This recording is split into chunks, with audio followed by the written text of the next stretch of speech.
Nope, nope, nope. Too chill. Still too chill. Oh my god. Hey. Hello, hello. I like that. That sounds a little bit better. God, I'm sweaty. I'm sorry, folks. I've been running around. It's been a hectic day. We're still moving. I'm sure you're tired of hearing that at this point, but it's true. What can I say?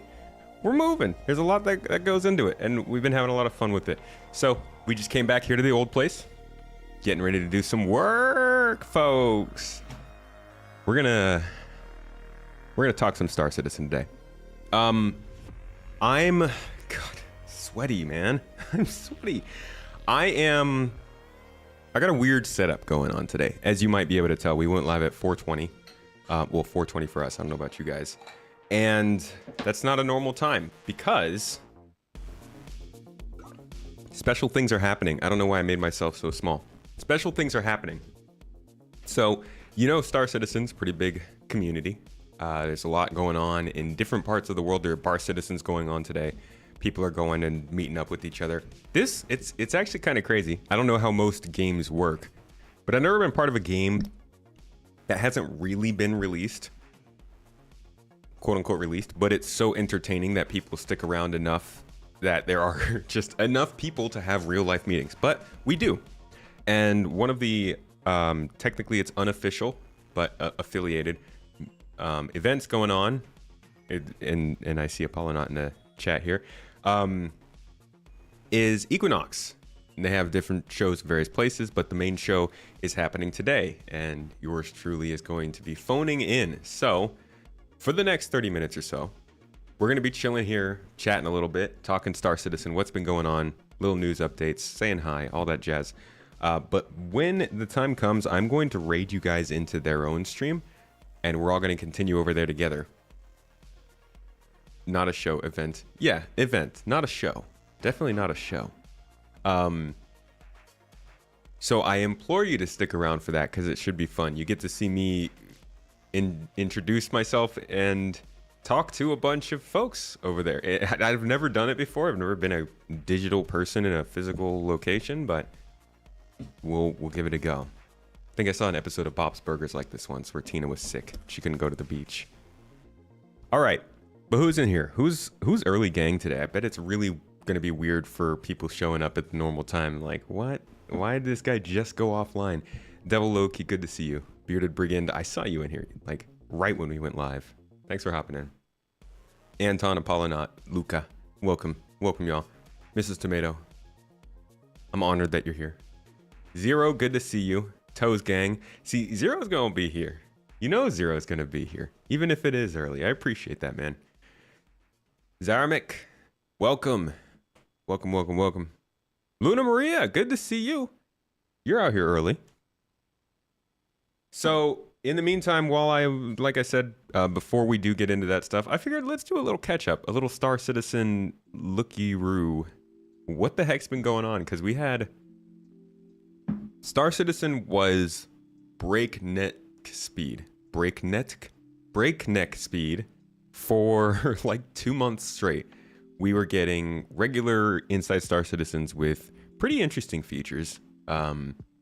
We got some with cargo, some with the UI updates, a lot of stuff that we've been waiting for a while, but now that it's in the game, people are like, it's nothing. The way that people have been just disregarding the star map. Pour one out for the star map. Like, even if it is bad, it's just comical that, like, how long we waited for the star map, and then it gets here and people are like, okay, but whatever.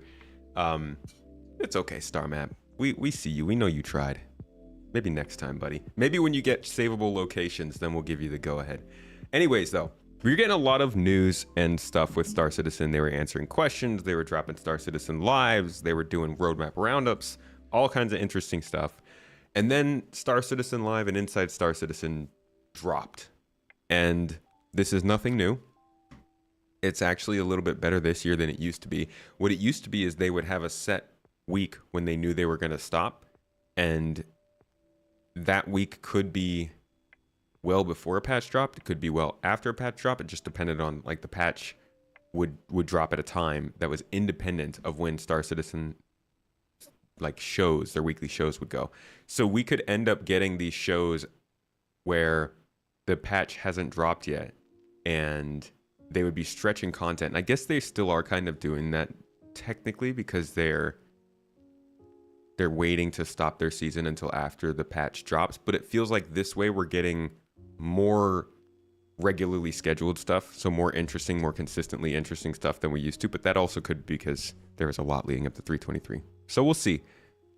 My point being, it was very, very loud and very fast and a lot of news for a while. And now, especially with Invictus Week ending, there's gonna be not much at all. We just had the only roadmap roundup left for the month, which makes sense because it was on the 29th, but we won't have another one for 2 weeks, and this one only confirmed some stuff in 323.2. Cool stuff. It's good stuff to see. Item banks, freight elevators, new missions, and hangars. We'll have a podcast about that soon, but there's not much going on with Star Citizen right now. May is a big month, and then it quiets down. We're going to have Alien Week, and besides that, probably not much. But what I do anticipate in June is getting a roadmap roundup that shows us progress to 1.0. They've been working on it. Jake themselves said that it was going to be coming sometime this quarter, and they have been holding off on roadmap updates because of that. At least progress tracker updates. And this thing is wildly out of date now. Like, you dive into this and just go into, I don't know, actor feature team. Like, actor status T2. Where?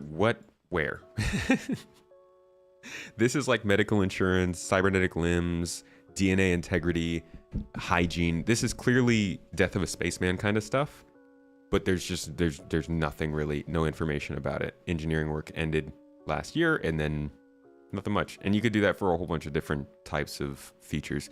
That's not to say everything on here is all the work that's needed for a feature, but it's pretty out of date at this point. In fact, I don't think there's a single thing going past December of 2023, because the last update they gave us went up until this date, and that's really all they knew. So as of now, we are approaching 6 months into no man's land of information, and we're due for a progress update pretty soon. So what it sounds like they're going to do, according to Jake, is this progress report or progress tracker, which we originally got back in like 2021, I think it was. Yeah, back here they basically put this out and they were like, this is everything we know is going to be worked on long term, and we've met that goal. So now they're going to do it again, and that long-term end date for them is what's going to mark 1.0.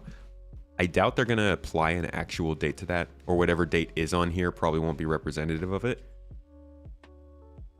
But it's going to be a definitive list of features that they think Star Citizen has to release with. And correct me if I'm wrong, but I think this will be the very first time we've ever gotten that. Even back when this game was a concept, all you'd really get was ideas of how the game would play. Most people can't tell you how the finished game's going to play because there's so many different features and so many have been talked about.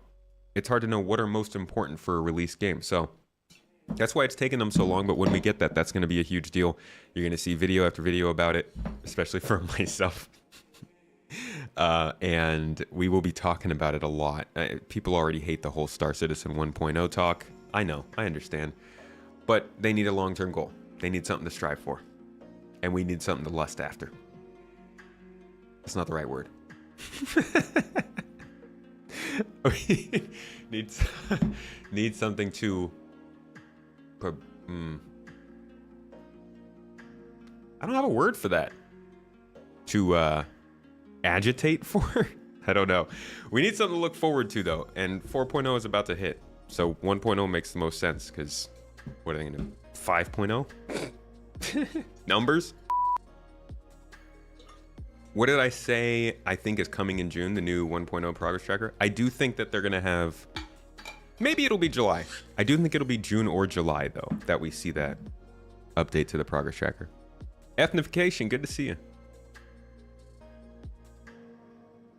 Look forward to? That's too boring though. Strive for is a good one. I like that.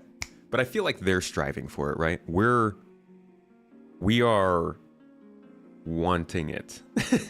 Desire? Something for us to desire long term, I guess. You thought it wouldn't release until SitCon? No. Gosh, if I could tell you where I had read that.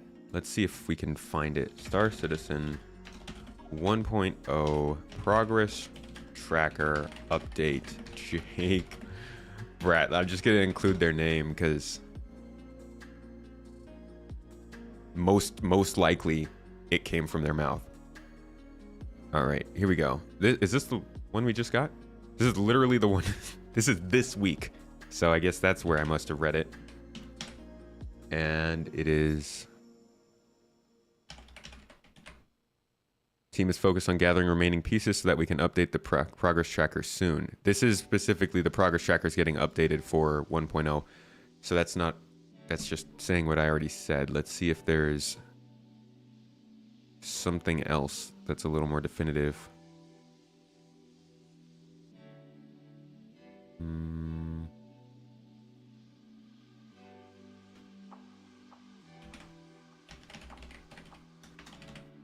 No. Gosh, where was that? Wasn't the expectation that they would come out with a 1.0 roadmap in Q1?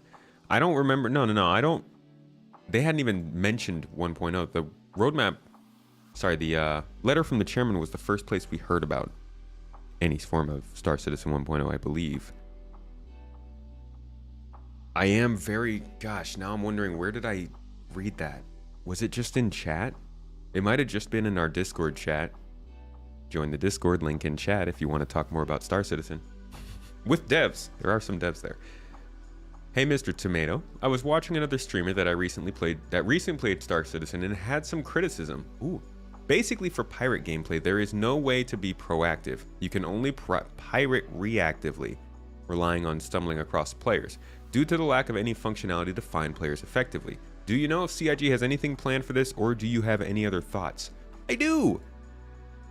If you go to search Space Tomato Exploration, and in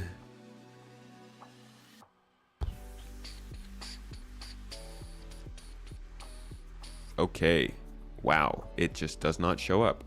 Let's try long distance probing.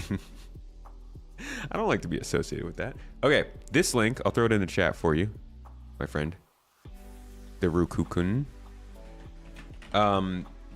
In that video, I summarized the only explanation they've ever given us of long distance tracking, which it's not super complicated.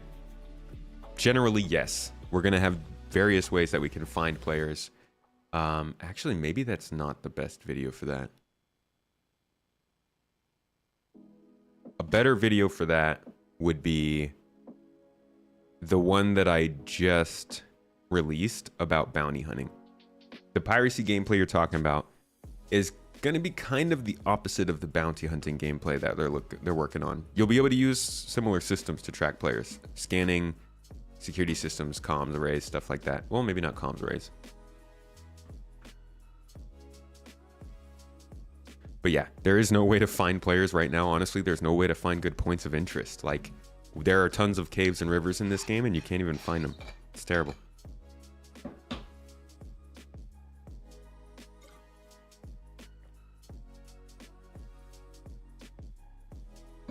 Cargo missions and hangars will be in 323.2. Yes. Seems like they're pushing a lot. Well, they were supposed to come a month ago, so it's good they're coming then. You've talked to some pirates about how Summit got frustrated with piracy, and it boils down to the fact that as great of a player as he is, he just doesn't have the knowledge yet the seasoned pirates do. The game's also not ready.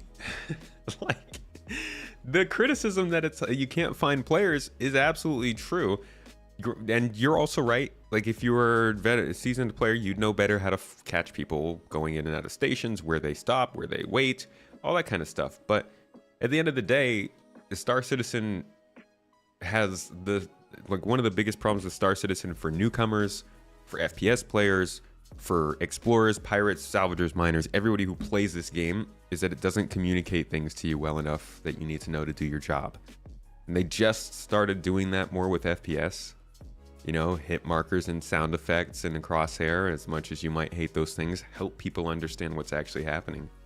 And pirates, even if you want to rob somebody, it's hard to know what the heck that person's even carrying if you want to rob it.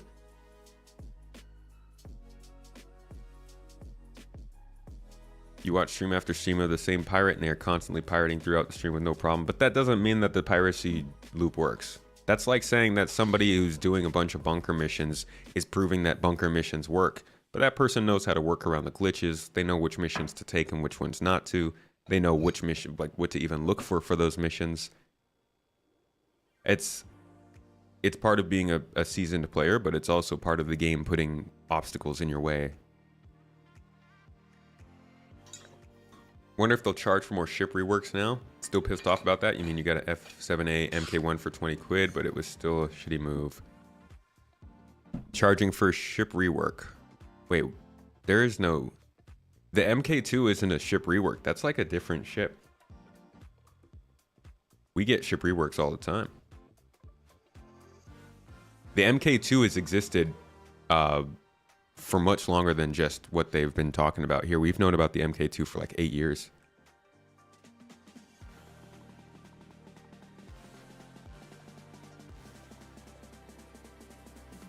Hey, what's up, Real Exodus?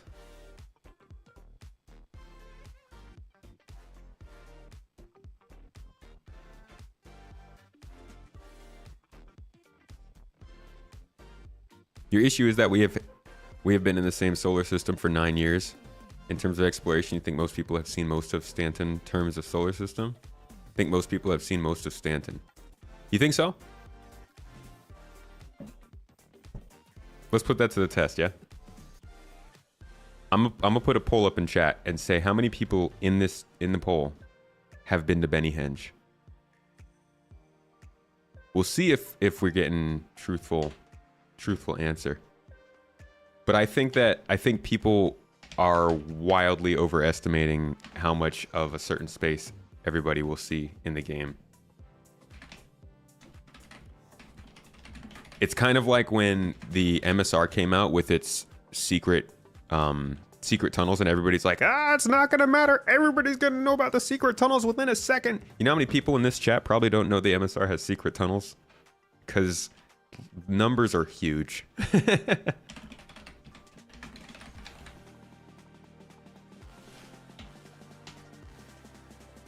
All right, let's see. We got to poll up in chat on Twitch. I want to see how many people have seen this, because I think that there's also the fact that exploration is going to focus a lot on resources, and resources are forever, right? They're not just going to stop spawning in new resources. People are going to want to know where the best place to build a base is. They're going to want to know what the layouts of resources across planets are. The only people who can get you that info are explorers who are going out there and surveying it every couple weeks, because that might change if CIG is going to do stuff like that. But then there's also derelicts they can spawn in. All the things.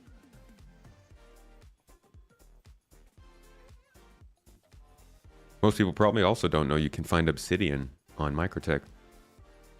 You thought the secret tunnels weren't secret? I mean, they're secret if you're dumb enough to... No, you don't have to be dumb for that. They're pretty secret. You wouldn't know they're there unless you knew they're there, right? Brigadier, you haven't even looked for those tunnels. Shemp, you had to use a YouTube channel to find Benny Henge. What's up, Daniel? Much love, buddy. You've heard of it, but haven't been there. You didn't know about the tunnels, Eddie? Yeah. The drug tunnels. They did say resources would be finite. Better hope so. But what do you do with obsidian? Well, nothing now. We can't do anything with any commodities right now. But it's also not necessarily what do you do with it. A lot of explorers just kind of want to see stuff, you know? Like, look at the trailer for the Carrack.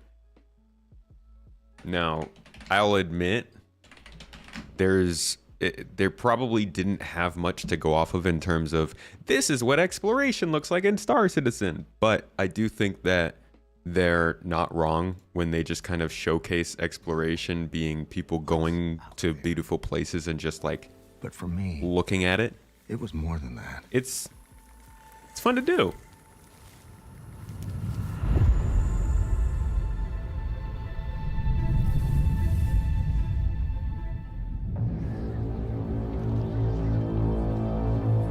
A stranger in my own world.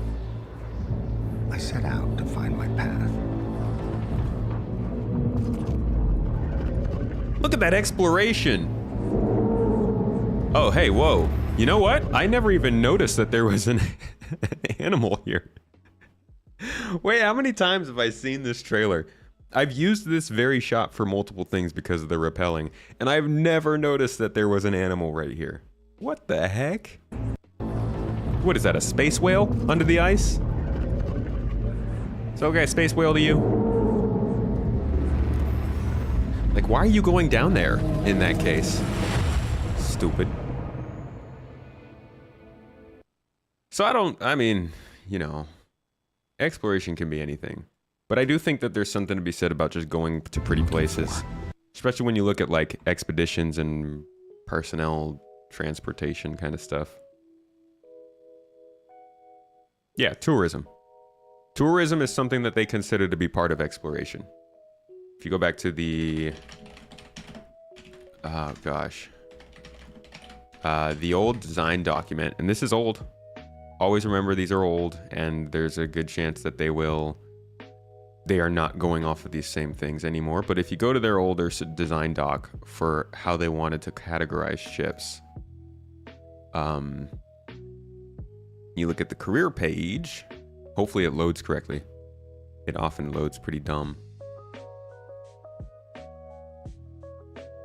Yeah, see, the page isn't even loading. If you go to this page though, and it actually does work for you, you'll see that they have like the ship categories. God, what is wrong with their website?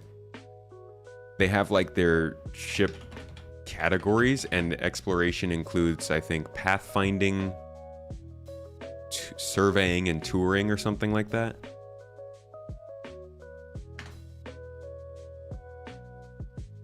There we go. We might have it here on the fandom. No, this is all the ships specifically.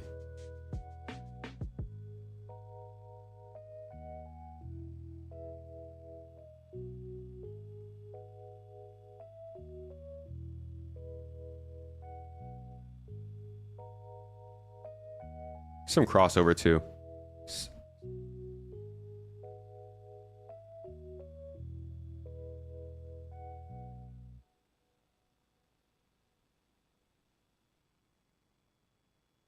Oh, excuse me. Don't look at that, guys. Sorry, I'm getting prepped for my own thing here. Whew.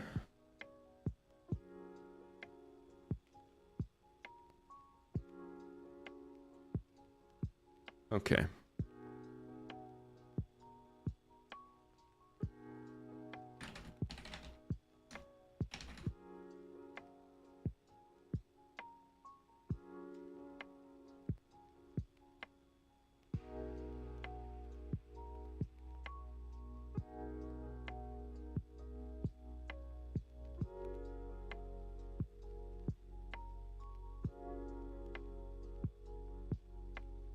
You have an Odyssey and you really want exploration to be a thing, actual playing game loop, but it's just not there. It's definitely not there, yeah.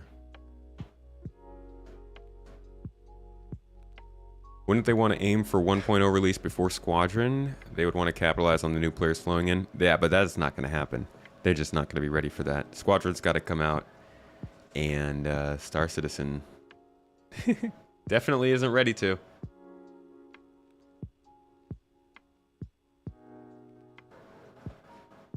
You always expected touring is future passenger missions? Yeah, I think so.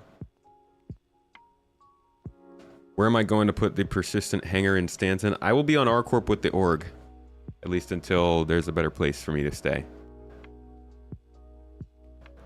Feel the need to have stuff so distant that there is a purpose for the slower, more efficient quantum drives, like you have to have them or bigger ship to make a crossing. Dude, there are huge systems in this game. There are systems in this game that are like 20 times as big as Stanton. That we're talking like 30, 40 minutes in quantum travel to get to the next planet. There's definitely going to be areas. That stuff will probably be retconned to some extent because they're trying to... I mean, I hope it's not, but it does feel like they are going to aim to try and make every system interesting for everyone. But I think there are going to be systems that are made for those long-distance exploration vibes and those long-distance cargo hauls, you know, people who just want to be sitting on the highway.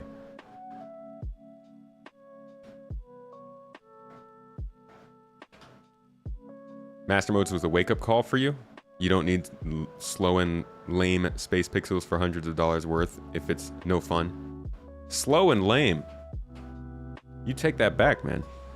Tell me when your car can do 250 meters per second. I do find that, like, I mean, and this is nothing against you, Brian, but I sympathize for people who kind of have a lot of their enjoyment of this game riding on one thing. I was writing about, I'm working on a video kind of about, is Star Citizen arcadeifying their simulation? And at the end of the script, I was talking about what might change because of the way that the game needs to become a game actually now, and how that can affect how we feel about the game. Because there have been a couple things that have already changed with this game that I was bummed out about. But it's a bummer if like one thing changes and it ruins the ships for you. That sucks. I'm sorry to hear that. Right Cops, thank you for the membership. Sweet 16. Appreciate you, buddy. What are my favorite systems or planets? Think you said Planet Noble. Yes. Ellis. The Ellis system is my favorite right now. It's clear they are moving to consoles. They're not gonna put Star Citizen on consoles. They have, yeah, I don't know where people are getting that take from, but that's pretty wild, man. How many MMOs run on consoles, and then like an MMO like this? That's crazy. Seems like Master Modes brought the ceiling down, but also lowered the skill ceiling. Raised the skill floor. Lowered the skill ceiling, raised the skill floor. Crunched the numbers. I love that line in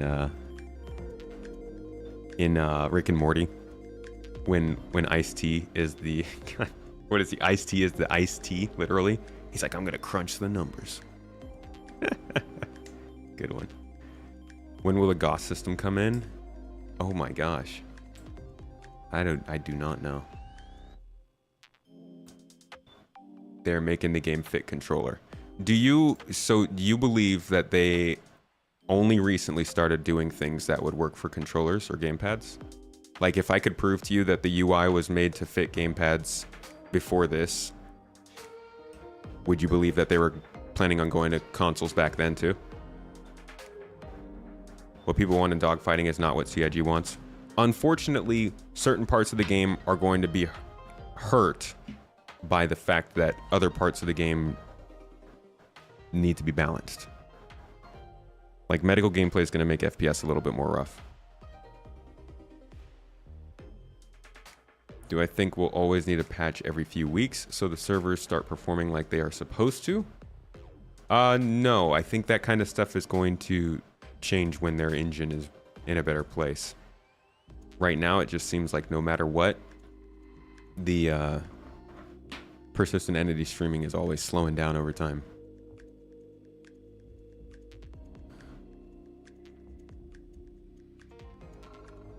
Squadron 42? I think Squadron 42 will work on consoles. But again, that's not a new thing.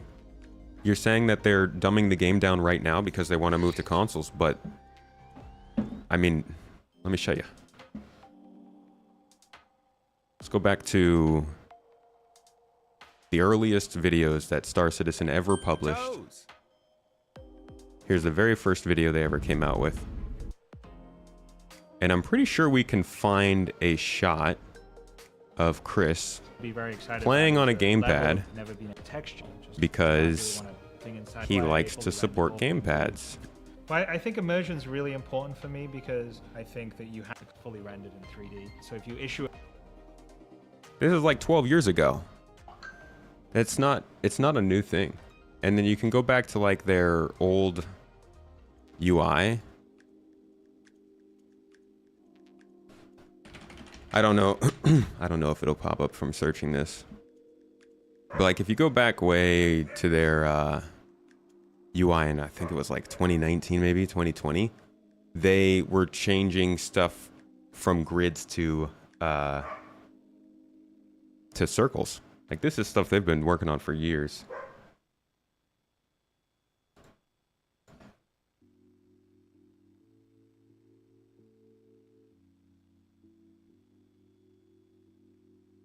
The sales pitch was a PC game. I think Star Citizen is going to be on PC only.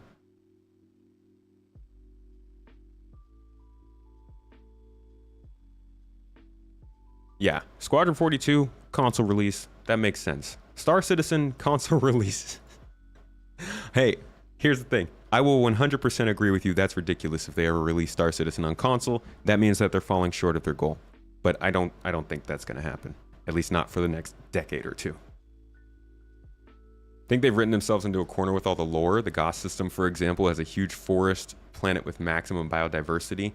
They're going to retcon it. They already changed Pyro from what it was originally lore. Everything will get changed a little bit to fit whatever the game can allow. All of that lore was written before they planned on us being able to land on planets.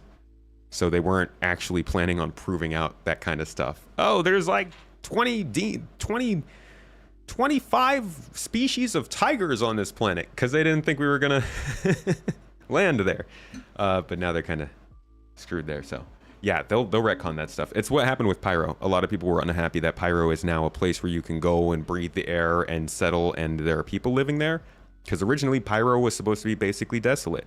Almost no people, no settlements, nowhere to really go. It was just like strip mined planets that you could go and find artifacts and minerals at, which is like cool. That sounds great in a space game, but not as a second system. Like, give us more to do. So I think Goss will probably change.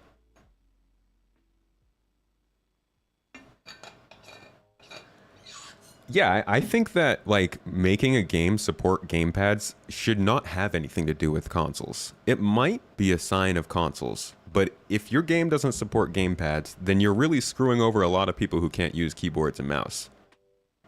And today, I don't think there's an excuse for that. Like, your game should support one of the main ways of playing games, especially for kids and stuff. And me. Because I can't fly with a keyboard, it's too hard.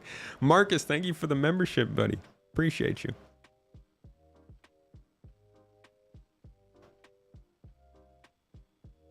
You want your tropical paradise in Goss? Hey, I'm not saying you won't get your tropical paradise. It might just have a couple less animals. Or maybe it'll be missing that 20-kilometer high geyser that they wrote into the lore because it sounded cool. Any thoughts on what's up with the Carrack in the coming cargo changes? I'm thinking the Carrack's gonna still be a little while. We're gonna have to deal with the broken Carrack for a while, I think. Because they're probably not gonna redo the Carrack until they're ready to bring it in with engineering, which is post 4.0. So maybe they'd get a chance to fix the Carrack at that point. But welcome everybody. I think modularity is also something that's gonna hurt that Tomato will be ship. with you Overall, shortly. the Carrack's just got a lot of stuff that it needs to do to catch up with what it's supposed to be. Drones, repair, like, they got a lot of reworks on that ship to do. Chachi throwing a raid over here with 82 folks, dude. Thanks for dropping your folks in here. I know they're good people. They gotta be good people. Welcome, VRSC community. I was just talking to Tom Beckhauser. I guess he might be seeing Sylvan today.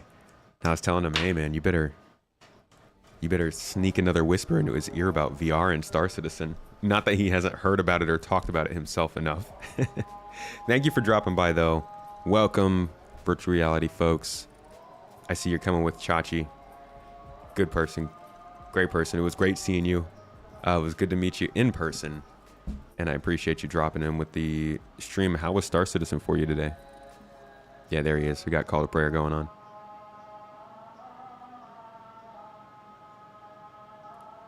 You're fine with less animals? You just want beaches and good views? My kind of man. Closer than ever with Vulcan and DLSS and whatnot. It is closer than ever. I can agree with you there. It agrees with you, or it makes you nervous that they will do a Carrack V2 after the latest with the Hornet. The Hornets, no, the Hornet doesn't.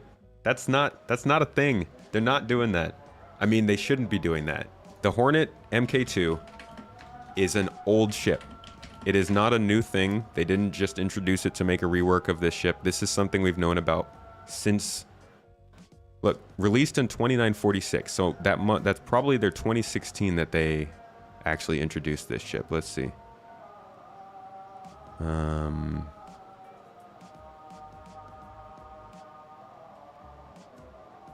Around the verse in 3.3.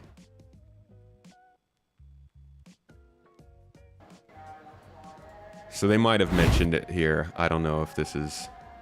Wow, there's guys that Tony from back in the day, huh? So this ship is like... We were also going to revisit the MK1 one last time with an update on the materials and... See, you hear how he's talking about the MK1? This is 2016.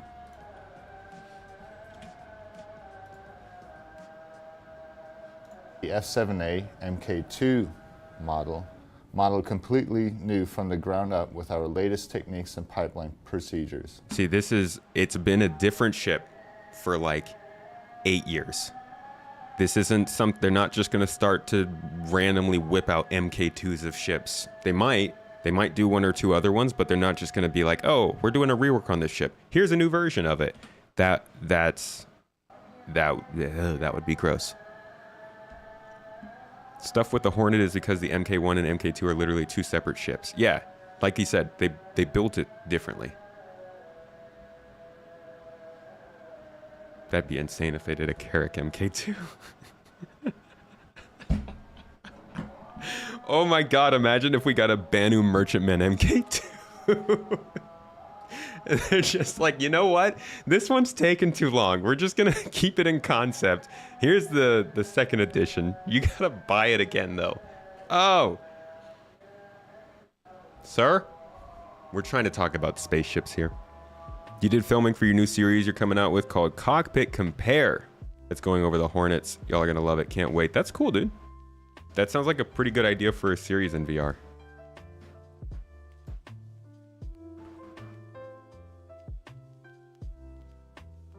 Hoping when they make the Hornet MK2 tracker, they will change it to be a 2-seater.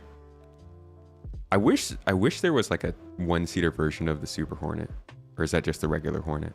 Because I feel like with the Super Hornet, I get access to the extra guns, even as a pilot. Avenger Titan MK2. The Aurora MK2. Saying MK2 sounds funny to you? It's like when we used to call the iPhone 10 the iPhone X. I thought that MK stood for Machiavelli. I thought it was the Hornet Machiavelli too. Coming to you live from the Leonardo. You get deeper in these... I'm not saying that on Twitch. It's going to be informative and an excuse for 20-minute long dick jokes. MK2 HD. Hey, I kind of like that. That sounds like an excuse for another channel. MK2 HD. Why not just upgrade the MK1 to better version, or at worst MK2 free for MK1 owners because they change or remove the MK1? They're not removing the MK1 though. Well, they're removing it from the store. Honestly, it's a way to make more money. And that's what it was from the beginning. Like, people shouldn't fall for the MK2 bait is the thing. Stick with the MK1 because it's going to get updated and it's going to have the same guns, I believe, as the MK2. But it was a bit inevitable because we always knew the MK2 is coming. In fact, I remember every time I would get into the Hornet, I'd be like, man, I wish we just had the other one. This one is very ugly. I don't like the first version.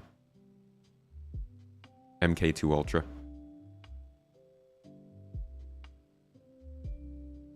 FOMO hard right now for people who want an MK1. Yeah, don't fall for the FOMO. Just stick with that ship.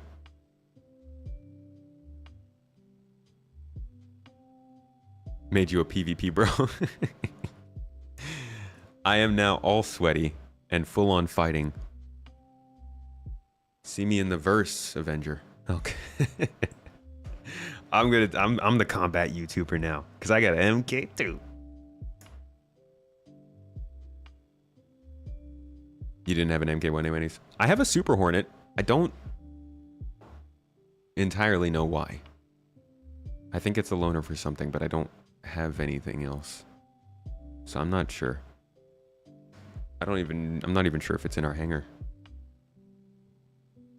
Or if it's just like sitting there as, maybe it's a referral. Where are our new glaive and blade? How long now has it been since they showed the new Vandal ship designs? Oh boy, it's been a while. That was a long time ago. I mean, the full designs came out with that 2021 trailer, I believe.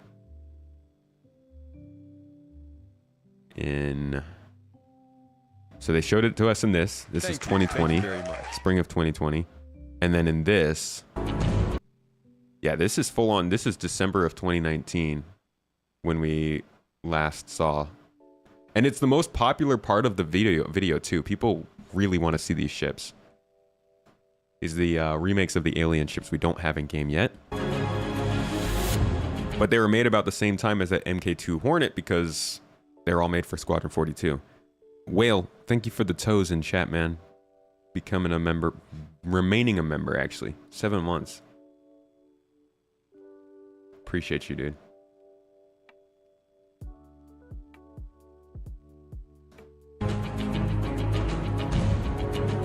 They're cool looking ships. They look much better than the models we have right now. Chachi, thank you again for the raid, buddy. I'll catch you around. I will take good care of the great folks of the VR community. Thanks for sticking around if you have. If you don't need a Super Hornet, you'll take it. I might melt it, I think, in that case. Turret on the Super Hornet, slave to the pilot. That's why I have the extra guns. I love that. Glaive MK2. Technically, no. They're not going to make these different ships. I believe they're actually just updating the ships. And then this bad boy. This thing's not even in the game yet. This looks like a Vanguard, like a Vandal Vanguard. It's got a turret on the back. It's pretty big. I think this is the Stinger. Some other interesting ships we get to see in this trailer now that we're here. This Kitbashed Mustang, which belongs to some pirates, I'm assuming. It's got all crazy parts on it.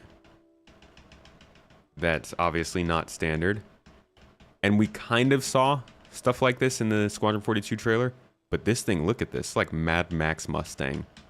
Because, you know, anything with metal plating on it and graffiti is Mad Max. That's ever since 2012. 13? When did that game even come out? Movie. And before anybody says it, I know that's not the first Mad Max movie.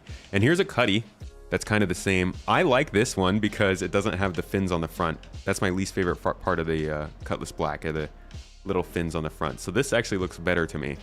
But this is another pirate kit bash of a ship. And then you can actually find those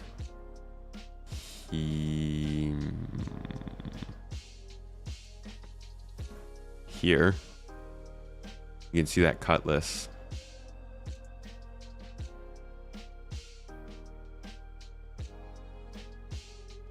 Toes. Toes. mission. This means that you're going to have to tangle with some very smart and reactive bad guys to complete your mission. So that's, you only get a slight view of it. So this is the same ship, basically. But again, I think that looks better than the Cutlass. I think it looks pretty freaking good. Good job, pirates. Good design chops.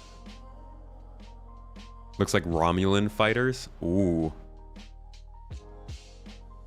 One of your latest videos, you talked about how the dev team doesn't want to talk much about the far future to ease some of the backlash.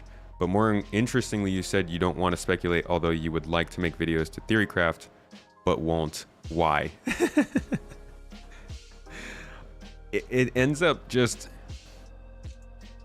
Far future, I mean, I still do some videos that look at the far future, but it's becoming less and less necessary because they're actually getting stuff done now. 2019 through 2023, I guess I started in 2020. 2020 to 2023 were... not even 23. 20 to 22 were very much talking about stuff that I think was meant to be more post-server meshing. And after server meshing ended up taking longer and longer, they stopped talking about it as much. The video I shared at the beginning of this about long-distance probing, they only talked about that one time. The air and halo belt, they've only shown that one time.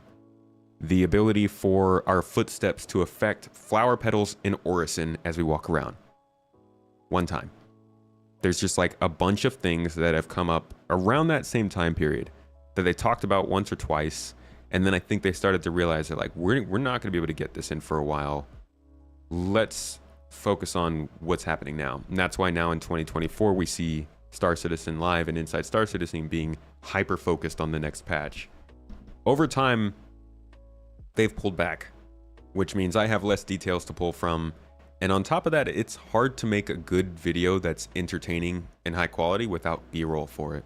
So if they haven't shared any footage about stuff, I don't want to just completely loop the same footage for you guys for 10 minutes straight. And that's part of why I started doing the feature watches with the A-roll. But for now, it's much more gratifying to do videos on stuff that we know as opposed to we think is going to happen.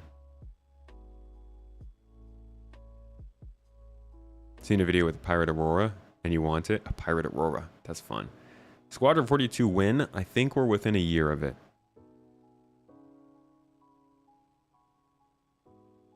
No offense, but the M50 could easily outrun that ship and it's a single fighter. What are pirates going to do with it? I'm thinking this situation is way more complicated than that. It might be that it's gotten EMP'd or interdicted, but it also could be that this person is actually subjecting themselves to the pirates. Like, maybe this person has a friend that's been captured, and if they don't give themselves up, the friend will be killed or something. This looks like it's more than just, hey, we've got you caught. In 2 years, it's 2 years. Actually, it's 4 years from now. I'm just ahead of the curve. Do I think they'll still keep the multiple dialogue choice feature from the original pitch? Yeah, I do. That's part of the inner thought system they want to keep going with. Announce release date on CitizenCon and then release it after September. I'm thinking CitizenCon announcement, Q1 or Q2 release next year. At least when they said that it was feature complete, I was thinking 18 months. So maybe like this time next year we might. Who knows? Will Tony Z's quantum work in the server mesh's replication layer, or will it be its own layer? It will probably be taking place in, I don't know, wherever the simulation is happening. I guess that would be the entity, you know, the replication layer, yeah. But I can't confirm that for you.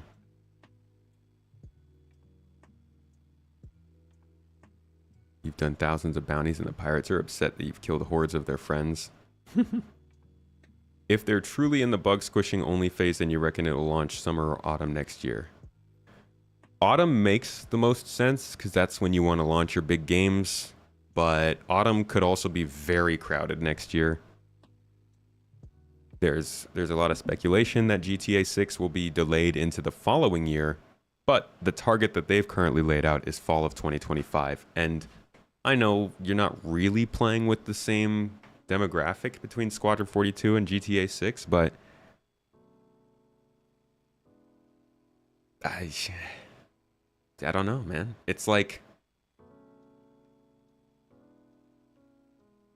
I don't even know how to, it's like putting out a campfire on the hottest day of the year.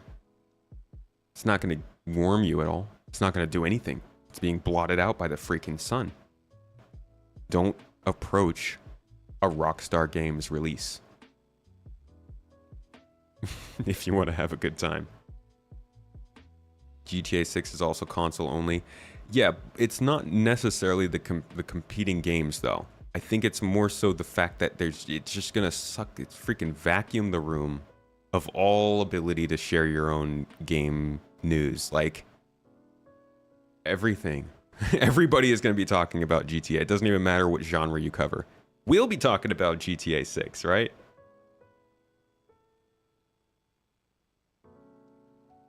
Yeah, it'll be console only, probably for a little bit.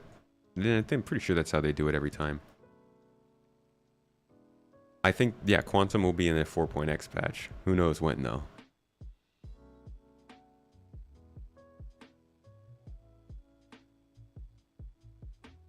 At least for the first year, GTA 5 was the same, right?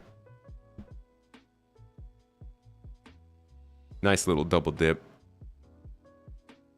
Man, I remember people were pissed about that during Red Dead Redemption 2. I hadn't really noticed it before. Maybe I wasn't as plugged into the gaming community online, but people were pissed when they realized that RDR2 was going to be double dipped as well. Yeah, I heard about the Space Tomatoes on the ISS. How exciting is that? Brethren, my friends, our family.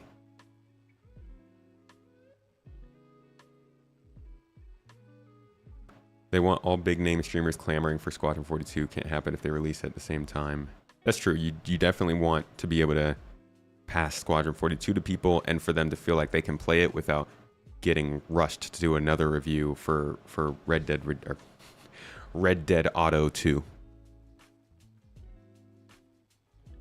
Thoughts for Alien Week? Think we'll see or hear anything new? I really don't. I don't think we got anything good for Alien Week last year. I think it's just another thing that's kind of falling victim to the fact that they're not focused on that stuff right now. They really got to get everything that has to do with Squadron 42 in a good place. Game systems, the proper ships, the ship systems that support those things. So it seems like whoever was working on the Siulen, I believe it was, they were supposed to move on to the Raylan. I don't think they did. In fact, we know they didn't because they confirmed just a couple weeks ago, what ships were being worked on, and the Raylan was not on there. I think the most we're going to get out of Alien Week are another crack at war bonds. Yeah, I'm hoping that they go back to Alien Week, maybe once we have more lore in game, or who knows, aliens in game. But as of right now, Alien Week is it's a little boring. At least compared to what it used to be. Have I played Elden Ring? I haven't. No. I watched it. A little bit of it. Seems like a cool game. Seems like they did a great job with it, too. Maybe we'll get a Banu Merchantman trailer during Alien Week. You only like the campaign for GTA 5? Online is too clunky and not your age demographic. Mrs. Tomato loves GTA 5. It's one of her favorite games, one of her most played games. She's a huge GTA fan. And she will die by the single player version of that game. But by her accounts, going into the online version of GTA Online and she also had a name that kind of showed that she was she was a woman, it sounds like it's rough. GTA Online is whew, bit of a storm on there. And that was early days too. That was when it first released and everybody was just murdering each other. They're probably going to raise the price of the Bandit Merchantman. Definitely. They did say that every ship they showed in the CitizenCon teaser is on track, and one was alien. Didn't they just say the Legionnaire wasn't on track, though? You don't understand how the Xi'an were ever a threat. Their ships have huge cross-sections and are horrible in PvP combat. See, that's where you're missing. They don't even need to get PvP to kill us. That's how advanced they are. They didn't have to rely on their ships. They just jumped into the system and then neutron bombed us from millions of kilometers, and they didn't have to fight us dogfighting. That's a complete lie. I don't know how they beat us. We're going to have to see that play out. That would be a really cool idea for, let's say Star Citizen is super successful and they are expanding into games, audiobooks maybe, and then eventually we get like a TV series or something. This is crazy, I know. That would be a really cool TV series. About the First Contact War. Or First Contact War. Yeah, First Contact War was with the Xi'an, right?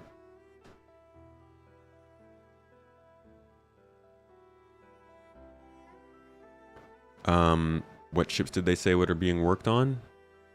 If you go to their page here, Invictus All Vehicles Q&A. Standard. I believe there is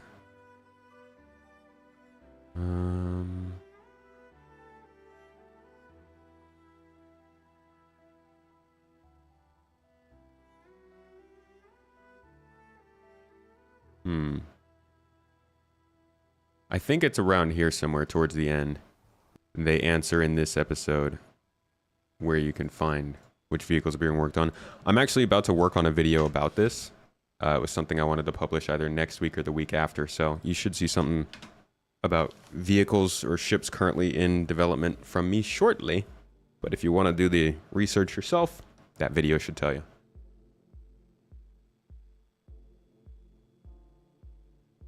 Yeah, I know. He wants to do multimedia. You know it. I'm pretty sure they changed the name of Cloud Imperium Games away from just games already. So it's only a matter of time. And people are going to be like, he's milking the brand. He's capitalizing on it. And it's like, well, we already know at the very beginning it's going to happen. So is he? Or is he just doing what he already had? I guess because he hasn't explicitly said that, it's not going to look as good.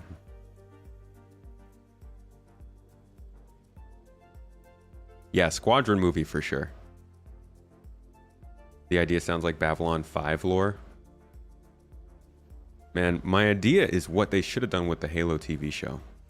But they didn't. They've never done an ISC about quantum tracking, no. They've talked about it very, very little.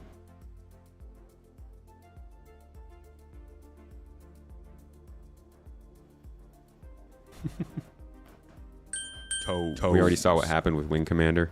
It's a new age. It's a new day. Ciziano. Thank you for the toes and the subscription in chat. Thanks for subscribing on Twitch, my friend. And supporting the channel. Oh, video game adaptation is already the milk cow, right? I mean, they've proven it pretty well with Arcane, with the Cyberpunk show, with Fallout, Last of Us, Mario. Like, they've been hitting it hard over the last few years. I think it took a little while because there weren't that many good video game adaptations, but now we're getting to that point. Witcher. Yeah. It's actually really cool where we are with video games right now. It probably doesn't seem great because the industry kind of sucks, but it feels like we are at a historical point for video games. In our lifetime, we got to see the industry pass up all other entertainment industries. We've gotten to see it go from something that was trivialized when you were in school, made fun of for playing it, to now most people play video games of some sort. It's an incredibly successful industry. It is taken more seriously for sure, and it's spreading into other mediums. And then I think the most substantial sign that we are moving forward with video games as an art is now you have a bunch of people coming out saying what can and cannot be defined as a game. Like, we made it. Somebody could probably find the decade of movie development that was a thing. At some point, people were losing their minds because certain films weren't filmy enough. So they clearly couldn't be actual cinematic films. Now you go and you find a game that somebody made, and people will literally be like, it's too cinematic. There's not enough gameplay. This isn't a real game. What? Says who?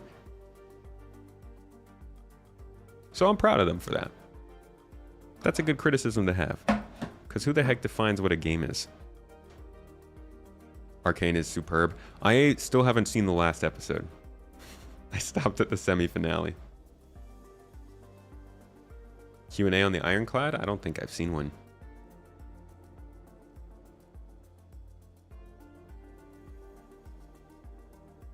Only Arcane was good adaptation.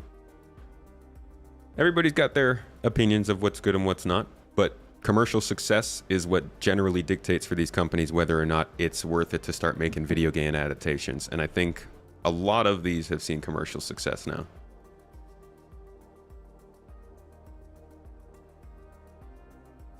Oh yeah, I need to finish the season for sure. I didn't want to finish it too long before the next season came out.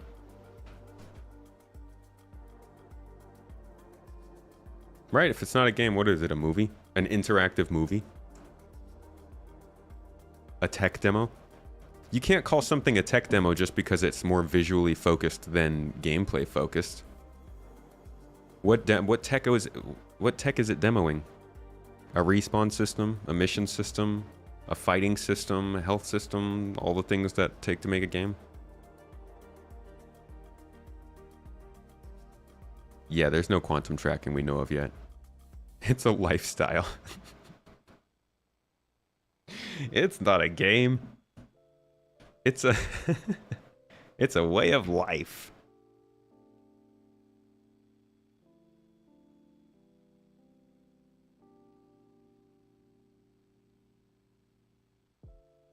Was Myst a game? It was. It's a very good game. Game as a medium is defined by its gameplay at the core. In that regard, you don't need to make a difference between a video game and a tabletop game. Any other thing add to it, but doesn't define it as a game.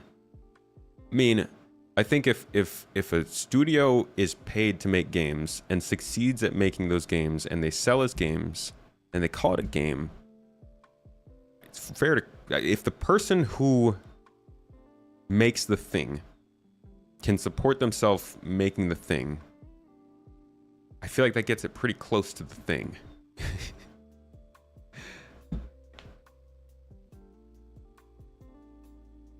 If it quacks like a duck, and it walks like a duck, but it looks like a cow, it might be a scroompa-loomp, which is another species that quacks like a duck but looks like a cow. Don't muddy the waters. I'm muddying them. They're getting muddy. The waters are unclear.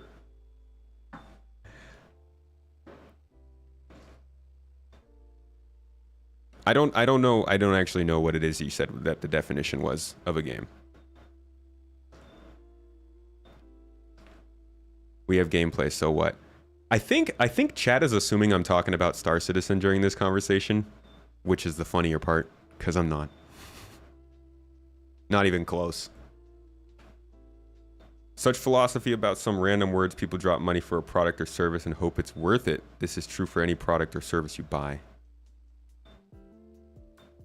Yeah, I feel like if a game is reliant on... like, okay, so the game I'm talking about is Hellblade 2. For anybody who's getting super confused in chat. People are looking at this game and saying it is... too cinematic. There's not enough gameplay, so it shouldn't be called a game. Gameplay, a set of rules that define your interaction. Cool. So like, who gets to define how much interaction is enough for something to be called a game? If I'm playing a game where all I do is press a single button to move a shape around, is that a game or not? Because it's ridiculous to look at something that somebody put hundreds of hours in, to dozens of developers, and spent a shit ton of time marketing, and then be like, you know what? Nah, you can't swing your sword enough. That's not a game. What? You play a game where you had to catapult a dude in a cauldron up a mountain? That sounds like the one where you have to, what's the one where you have a pickaxe and you're supposed to like climb up a cliff with just the pickaxe? It gets played a lot on streams. I saw Ludwig play it one time.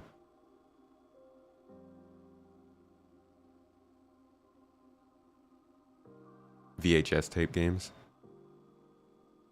Man, I didn't even get to play VHS tape games. You're getting a little bit before my time there. I saw the floppy disks, and boy did I love the game discs with magazines, but I didn't get to do the VHS ones. Is Photoshop a game? I've seen people play it as a game. But no, I wouldn't say Photoshop is a game. To me, Photoshop comes off as a productivity app. You can call it a bad game at its core, sure. But that doesn't give people the right to say it's not a game. Getting over it, that's it. That's it, thank you. Detroit Become Human, that's a game. LA Noire? Actually, I think LA Noire is more involved than Detroit. God, I love that game. War is a game. Money Finance is a game. Love is a game. A Life of Crime is a game. Sir Rebel Paul C. Are you playing Grand Theft Auto? Is Star Citizen a game? Yeah. Yeah, I'd say Star Citizen is a game. It's a very incomplete game. It's it is definitely subjective, because people will say what makes a game differently. As far as technologically speaking, I will still call Star Citizen in the tech demo phase as an alpha. But from the perspective of, do I think of it as a game? Yes. In the sense that I can jump into this experience, progress based on goals that I have, complete those goals if it allows me to without glitches, and save that progress and come back to it.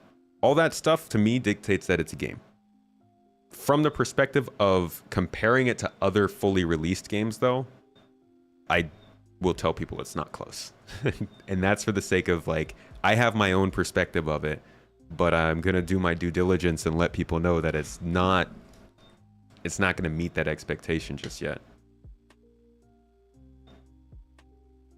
I think the gaminess of a game is determined by possible paths and outcomes. I'm trying to gamify my game so its gaminess is gaming me.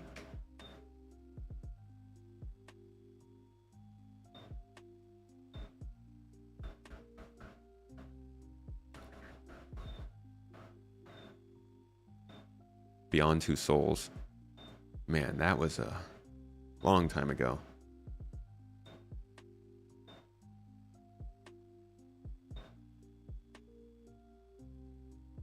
It was launched at an indie film festival. Jeez. Yeah, that was... I remember, like, bits and pieces of that game.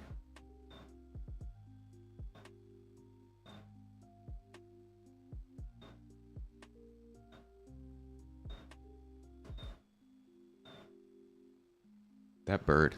You guys hear that bird? Just going off. It sounds like a microwave that's been left open too long. What's going on this week in Star Citizen? Oh, this is an old post.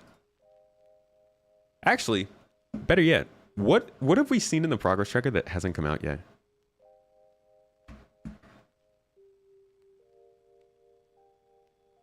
Toes.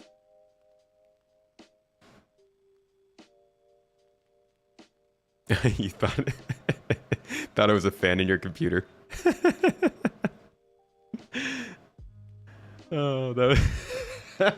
That's actually really funny. Shut up, computer. Stop. They got the ink to write lorem ipsum on loose set of paper, so in this comparison they got technology to write loose set of rules that don't connect. I think I might have missed the first half of that message.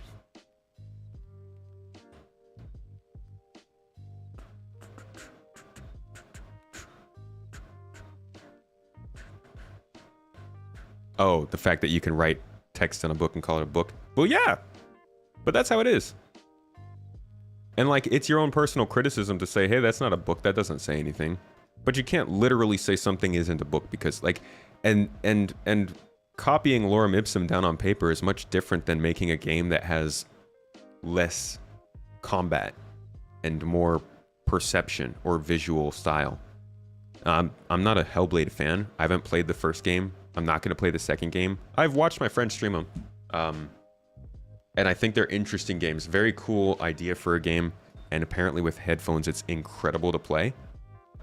But I'm actually offended that people say it's not a game because it's horse to me to discredit that amount of work that these developers put their time into, even if it's not something that you like. But again, you know, it's people's opinions. We've all got one, like butts, right? Isn't that a thing? Okay, here's a fun one to reference: Bounty Hunting V2. Ho ho! It was in development for a whopping 2 months here, 9 total weeks in art and design phase. Yeah, look at this. This will rely on virtual AI, the NP scheduler, and security service, none of which are complete. And like, I should have made this call last year, to be honest, that this wasn't going to be anywhere nearby. But I did think that all this stuff was kind of 4.0 planned. Virtual AI service has undergone a ton of work. What about the NPC scheduler?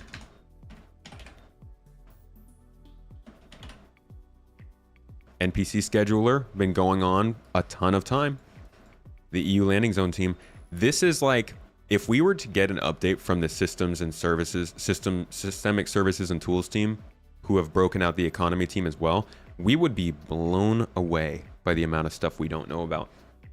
From the ATC service to the quantum system, dynamic events, Odin, they even have their hands in reputation. Like, there's so much stuff that systemic services and tools does, but we never really get to hear from them that much. So they're working on everything around Bounty Hunting V2. And that stuff still got some way to go, I guess. Wouldn't say Hellblade isn't a game, very much story-based, but you certainly got the challenge and interaction that keeps you hooked to play the game, even without the story. And they pick up those parts. And even if that wasn't the case, it can still be a bad game. But, you know, have some respect. People point out the most expensive game package that most people don't even have access to, buy it, and point out it's not even released. You know, little existential crisis. I really want to be able to be like, look, it's not released, this is how they fund the game. But once Squadron 42 comes out, once Star Citizen reaches a mass marketable state, we'll call it that instead of release, I don't think they're going to stop offering ship packages, right? Which is a bummer, because you look at ship packages and it's like, well, this is how you're funding the development when you don't have an actual game to sell. But as the game becomes more and more of a game, you do have a game to sell. So you can scale back the ship stuff, which I think we can all, maybe we can't all agree. If you look at the way that ships have come out, what would be the best way to show this? My friend Colonial Movers posts these infographics, and reliably, look at that, 1 month ago posted one up, and you can see that back in the day they were introducing a lot more ships. 2017 to 2019 specifically, I remember a lot of stuff coming out, and this is actually a pretty solid representation of how much stuff has come out. So in 2012, 93% of ships have released. 85% from 13, 64% from 14, 50% from 15. Those are all just whole variants. 88% from 16, 92 from 17, 70 from 18. But then 2019 and on, the percentages get low, but so do the numbers. Look at how few numbers are starting to get introduced here. In 2023, we only got 2 concepts compared to previous years. We would have had, gosh, I don't even think I can. How far can we scroll back? Let's see how far we can go. 22. Sorry that I'm just putting your entire Reddit profile on blast, Colonial. Just all of his comments ever. So you go back to 2021 and you can see like they were releasing concept after concept at this time. There were definitely more ship sales and active ship pushing going. But there's a catch to that. Part of me thinks the reason we're seeing less concept sales and ship sales is, yes, because they're trying not to extend the backlog. And then I think they are doing less new ship sales, but they're also including more sales for old ships, more unique sales, like if you missed this ship last year, now you can buy it again, kind of things. Definitely different kinds of sales, but still quite a bit. And that complicates things. I think ship sales themselves have slowed down, but CIG's efforts to create sales has not. So I don't know what's going to happen when we do reach that state when people are like, it is released, but I think they'll still be selling stuff. That being said, it's still worth acknowledging that they didn't have previous games to fund this, or a publishing studio company or capital venture that was funding Cloud Imperium to make this happen. They basically just had to sell stuff, JPEGs mostly, to fund the game. I'm hoping that what they do when the game is at its 1.0 point, they keep all the ships that are within the normal range of a game available to buy. So we're talking all your starter ships and your professional starters, like your Prospector, your Hull A, those kind of things. Like, think sub $100 ships up for sale at all times, and then allow for people to buy the limited ships at special events. Actually, I don't even know about that. I think they should continue to sell the cheap stuff, though, to allow people to get that extra boost when they're starting. Not so much that they can just get the end game ship and then get into the game and then ruin that ship because they don't understand that if you bring a capital ship out and crash it into a station, you're going to have a bad day.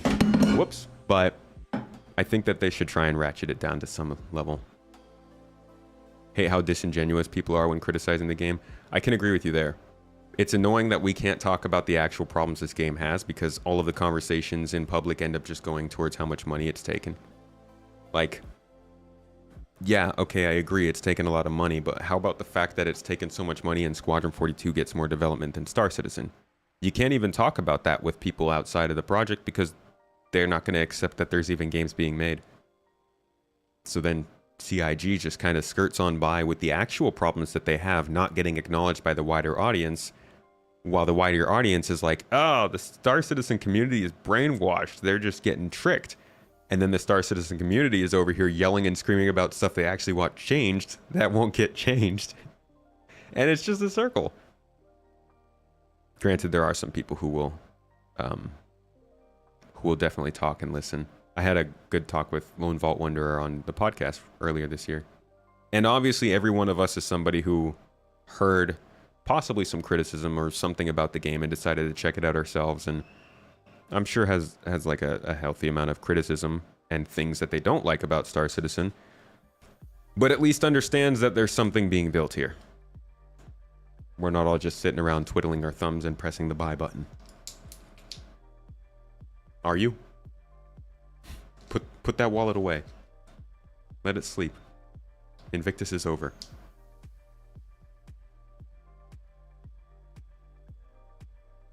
Do I fear CIG will abuse the FOMO aspect after SC 1.0 launch, like Battle Pass or time-limited purchases? I think that we will have subscriptions that have some pretty hefty benefits to them. There's always going to be some level of gaming FOMO. But I don't think that it's going to be a Battle Pass. I think the current subscriptions that we have will continue. The optional ones. And obviously cosmetics will be a big way that they can monetize the game. Do I think the floodgates will open at a certain point?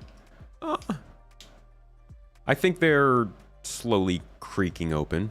I don't think they're all gonna, it's just gonna suddenly burst open, but I think we're seeing big blockers to this game reaching new numbers, slowly opening time and time again. Squadron 42 will be a big moment.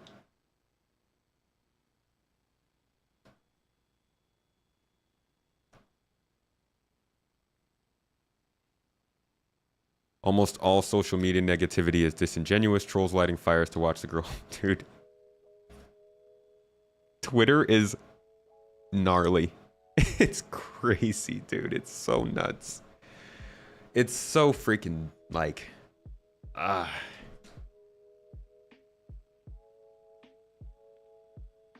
The way that people argue online is... I think it's almost as annoying to be a bystander as it is to be in the argument, because you could just watch how it's not going anywhere. In for Runner stream yesterday, I ended up in exactly the same argument. What was that? Oh yeah, people will be disingenuous on both sides for sure. Lots of arguments are just super disingenuous, non sequiturs, assumptions being made, putting words in people's mouths.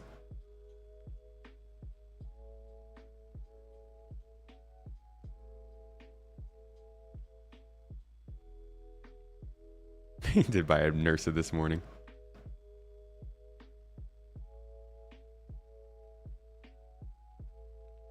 You like grinding in some battle passes in games? What do I mean by pre-Equinox, chat? It's not March or September. There's an Equinox event starting today. I'm gonna be posted up there digitally.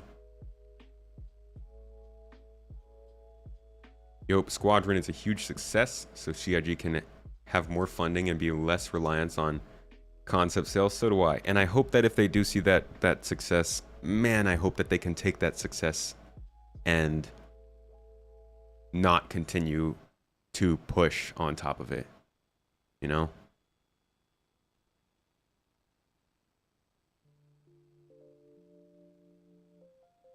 Logical fallacies, yeah.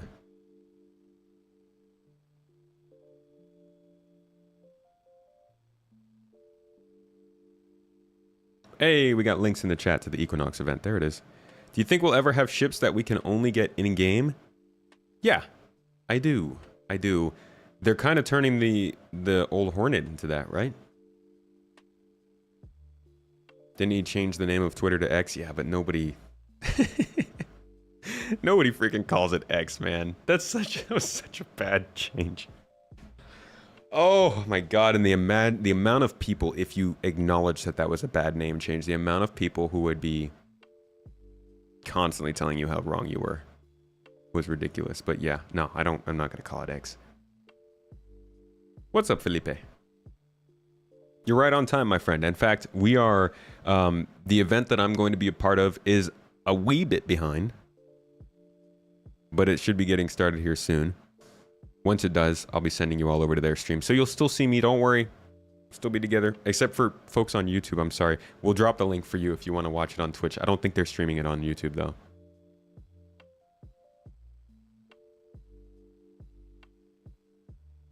Chicagoans still call it Sears Tower. Wait, what is it called now? I thought it was still the Sears Tower. X Twitter. I'm gonna exit you. Do I know if they will have ship armor or gun customization in the future? What do you mean by gun customization? In like taking out the barrel of a gun and replacing it with something else?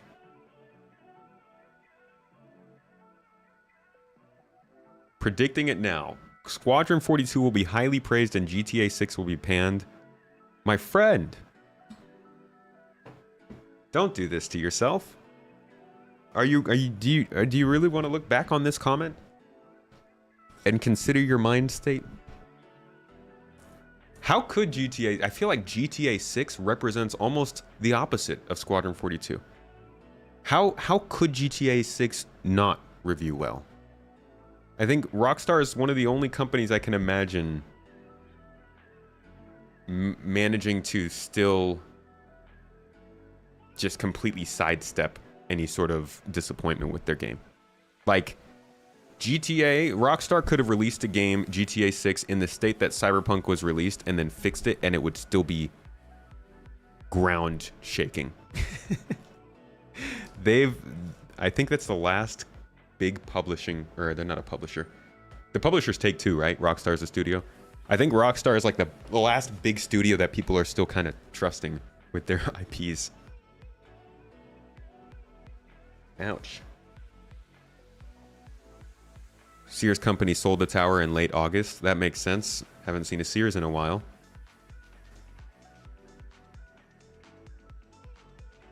X now is pay for freedom.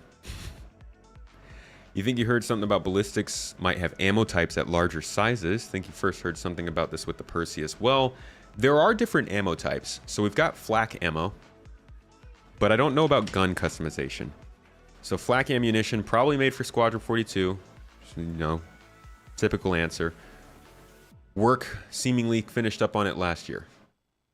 But in terms of like straight up changing out weapons, I don't think they're going to do that for the sake of balance.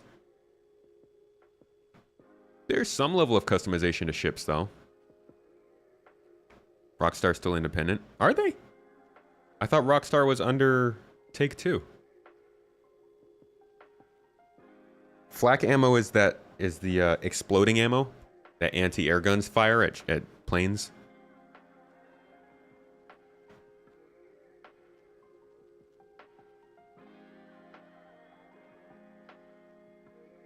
GTA 6 will be... You've yet to fail in your predictions. I look forward to seeing how that one goes.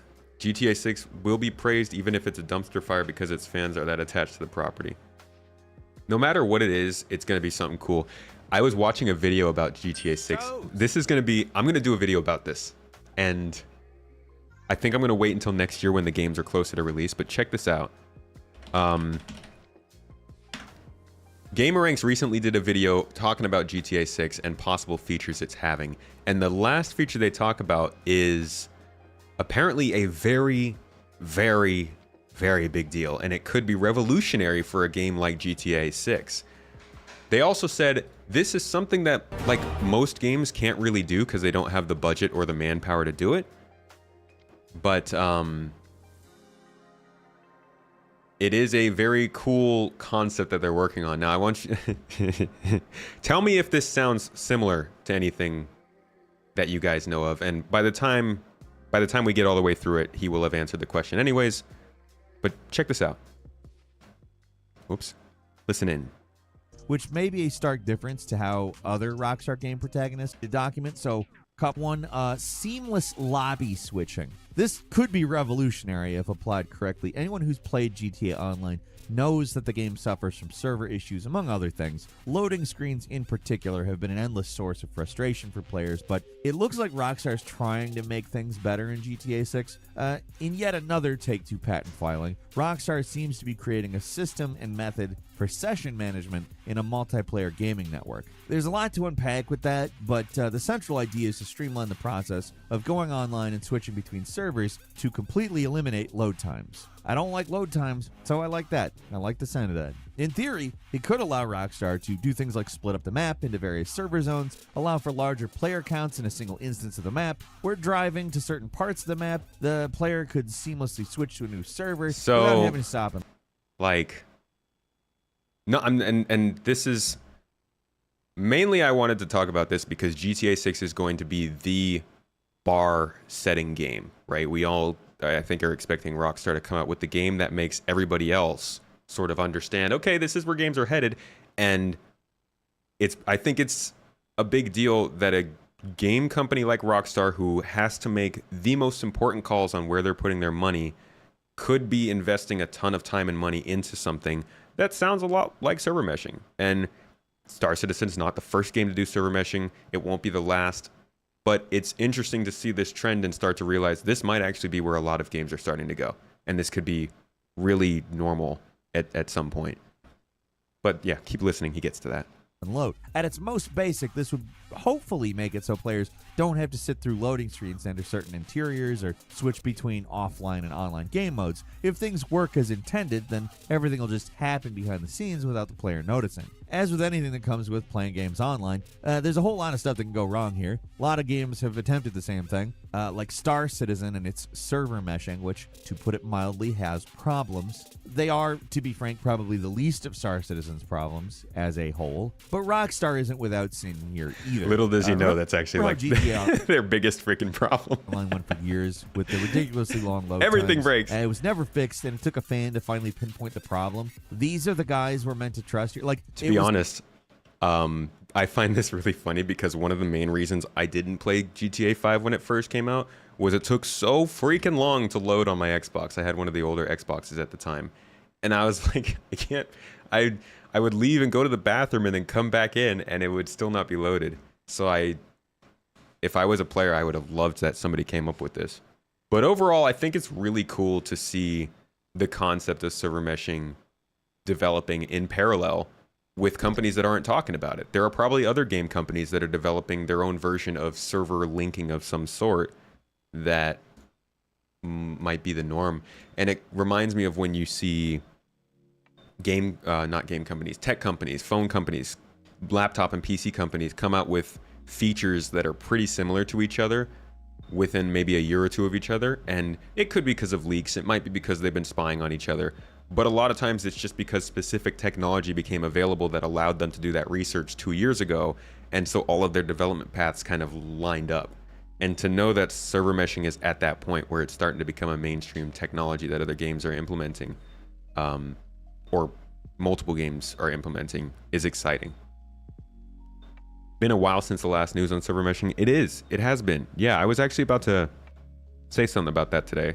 We're in June, and it's been, I think, a month and a half now, almost 2 months since we heard server meshing progress. Most interesting part about Star Citizen is that while you're focusing on all this other stuff that's being released, there's still things going on behind the scenes. Worst thing about Star Citizen is that a lot of times we don't get to hear about them. What's going on with server meshing, man?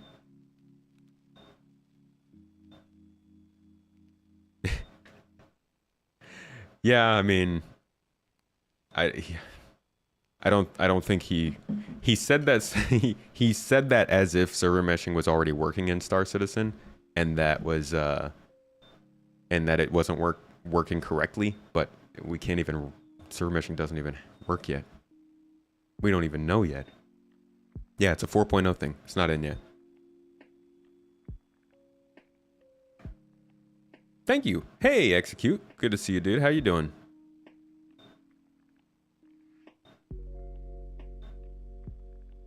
GTA 6 Online won't be on 2025 release.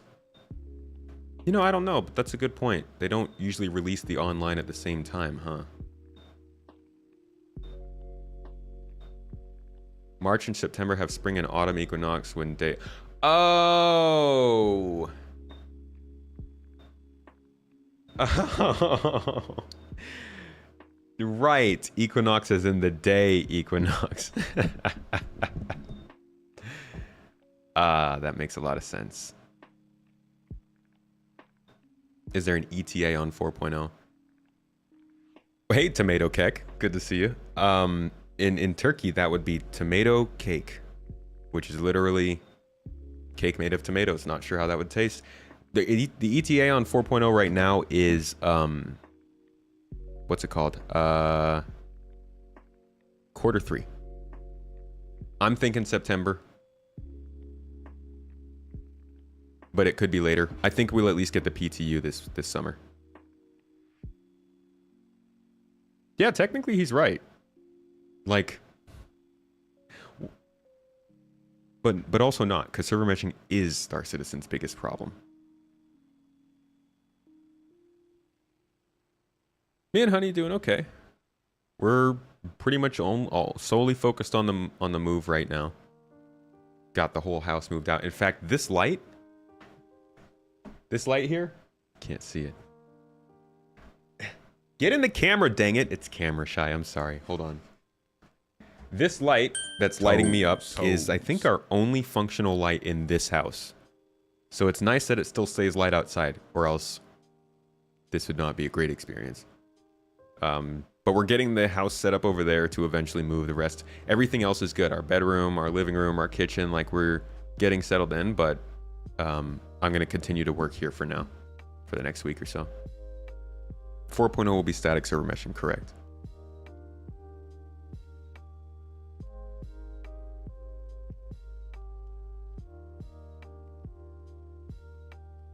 I don't know if anybody in here said CIG invented server meshing, but I specifically said they didn't.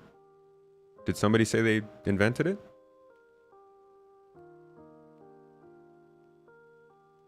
It's still pre-Equinox by about 3 months. Yeah, our Equinox chat is going to be until 3 months from now.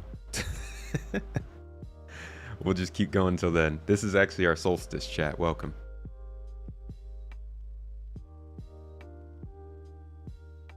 Ketchup is tomato jam. I guess it's not tomato paste, huh? Tomato Cake subscribed. Holy crap, we got subscribed by Tomato Cake. Appreciate you, buddy. Thank you for the support. Your hat reminds you of the monkey from The Simpsons and Homer head when he thinks it's... Yeah, doesn't he wear a fez? I don't even know. I didn't realize this was on my head. Mrs. Tomato popped in and put this on. We used to use this for our giveaways. How's the new studio turning out?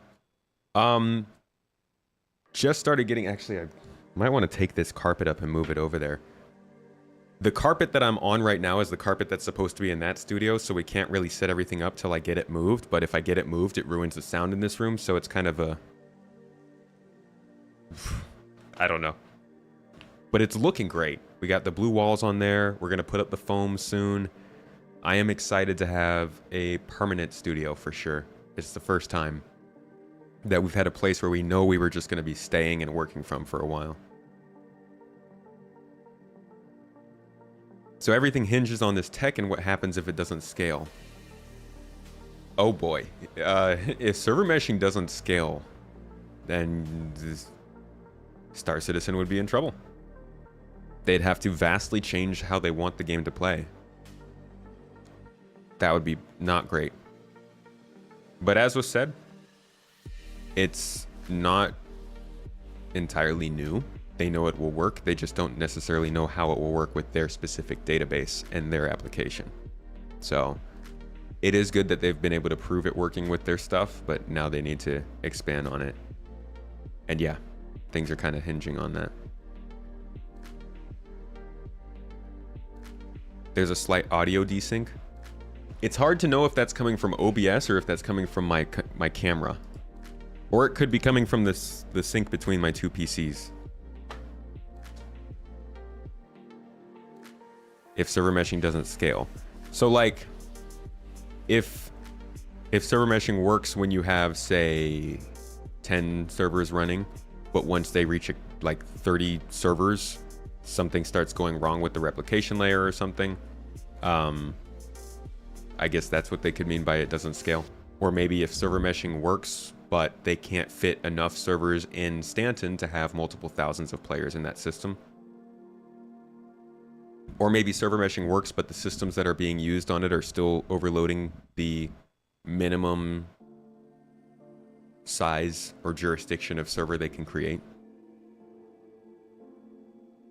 Number one point of server meshing is scaling. Well, then it better freaking work. CR said DSM will be the end of this year. He didn't mean dynamic server meshing from what we understand, I believed. From the way I understand it, he meant dynamic server meshing as in servers that could turn themselves on and off when players weren't there. Not dynamically resizing servers, which is the real bread and butter.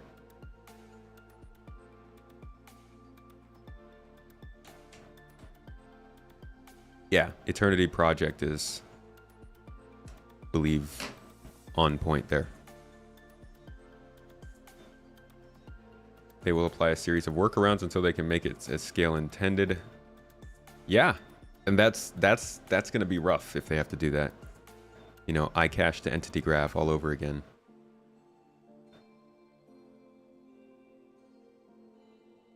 That was rough. They did not communicate well during that time. And that's what worries me too. Like, what if server meshing doesn't work, and instead of telling us it doesn't work, they go quiet for another 8 months until they find a solution? I understand. You want to have a solution that overcomes the problems you found so that you can communicate that solution and people aren't panicking for 8 months. But also, it's not great to hear about something that didn't work a year and a half ago, only at that time. And that's what happened with iCache.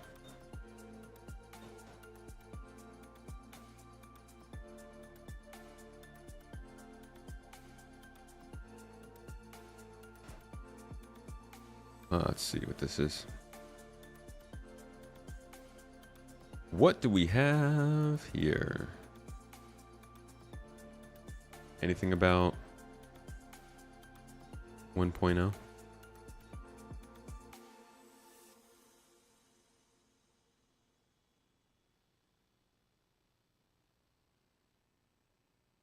Nah, no mention.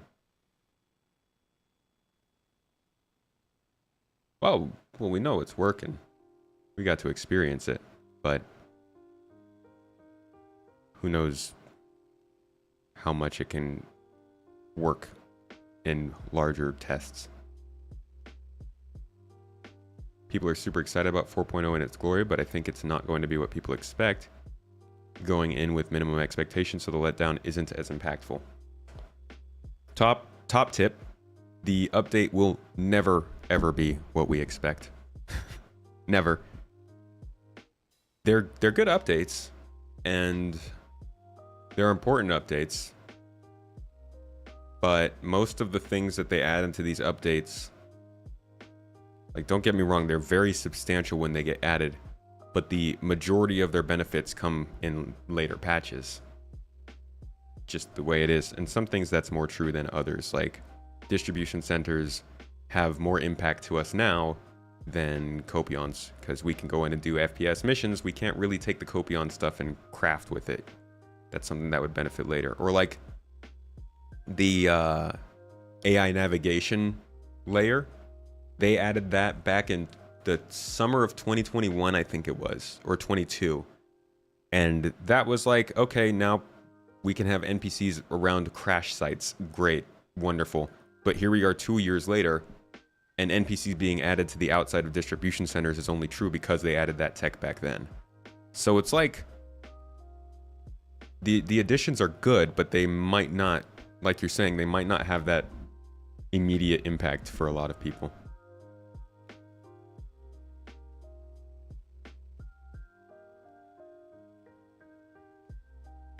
Hey, thanks for the Fez love. What was the server FPS on the mesh test? I think people were getting anywhere from 20 to 30 FPS. We were getting straight 30 FPS the entire time. I think it dropped down to 25 at one point. I was walking around Orison, no problem.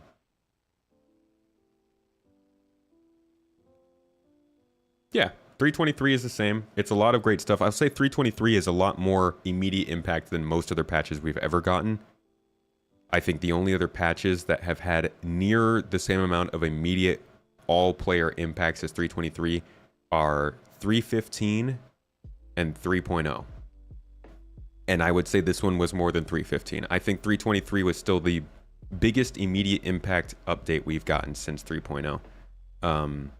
But even then, you know, the star map, the scanning functionality, the animal,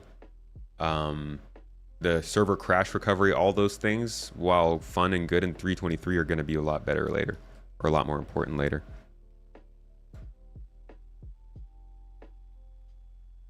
Looting up at a distro has been fun. I would like it if there were more areas I was sent to. I keep getting missions just in that outside area. Good job on the We Were Wanderers video. Hey, love to see more like that. Thank you. That was my first time doing like a full-on voice acting gig for somebody. And I'm super glad it was with Hazgaha, because love that guy, worked with him before. We have like a very good relationship in terms of his own screenshots, and like I use a lot of his screenshots and thumbnails. The recent 4.0 thumbnail had one of his shots in it. Great freaking guy, and I'm glad I got to work on that project with them. The arts and crafts people are great. Uth O'Reilly did the music, and it was phenomenal. Server meshing might not be able to fix the server performance people hope for. I hope they can. I hope server meshing leads to the fix, whatever it might be.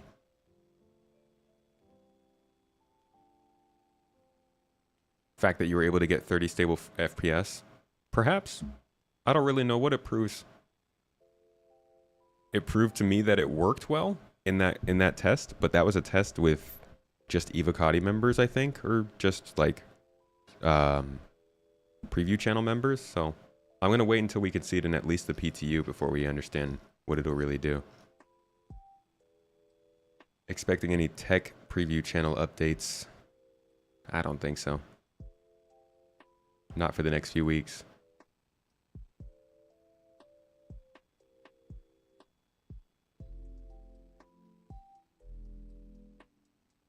See, as you get server meshing to a high standard within a year, everyone will be knocking down their door for advice. Consultation firm. You heard the original Carl Sagan version, and you did a great job carrying the baton forward. Thank you. I listened to that version a lot. I love that version. The Carl Sagan version is so good. My first couple recordings was way more similar to the Carl Sagan version with pronunciation and stuff, but decided to go a little bit more of my own route. But the way he talks is very engrossing in that video. Also, the video itself is like spot on shot for shot with the one that Arts and Crafts did.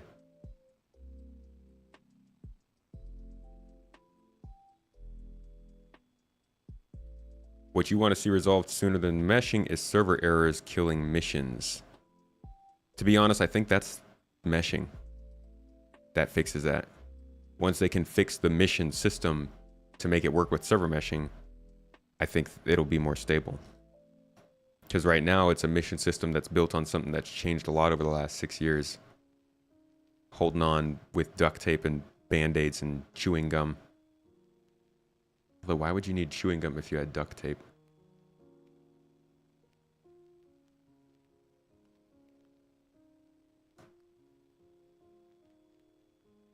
What additional tech would dynamic server meshing need over static? We've got a great resource to explain that kind of stuff. It's from my friend Unobtainium. He made this beautiful website. Hey, thank you, Jazz, for the love. Appreciate you. Thanks for watching the videos.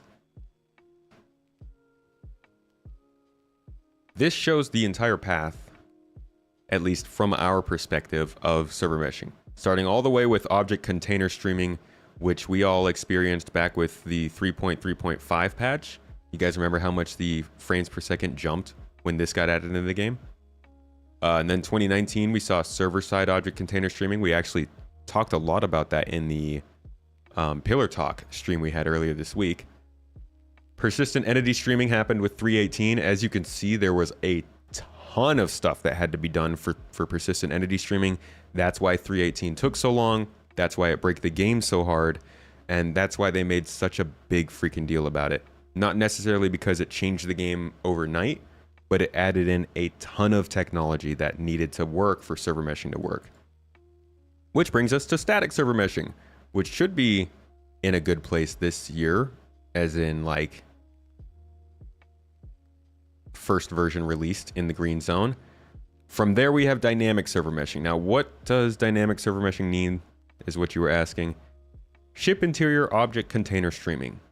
Streaming interior object containers in and out of ships based on distance will allow vehicles to have higher performance stage of streaming used at far distances to reduce CPU cost. And this is taken from the release view of the progress tracker. Every single one of these things, by the way, you can go in here and see what it is and look at this little tag up here. It will tell you the reference where he got this information. And then you go up to sources and you can go in and you can find that specific one. Calling All Devs episode 1 was the one where he referenced that. You click through it and it takes you right to the video. It is ridiculously powerful resource for learning more about server meshing. But as was said, dynamic server meshing, you've got a bunch of other things here that you can look through that are needed to go past static server meshing. Reassigning entity zones on demand anytime, even after initial shard setup. Guess that's needed to, you know, make them move around. I'll link the website for you.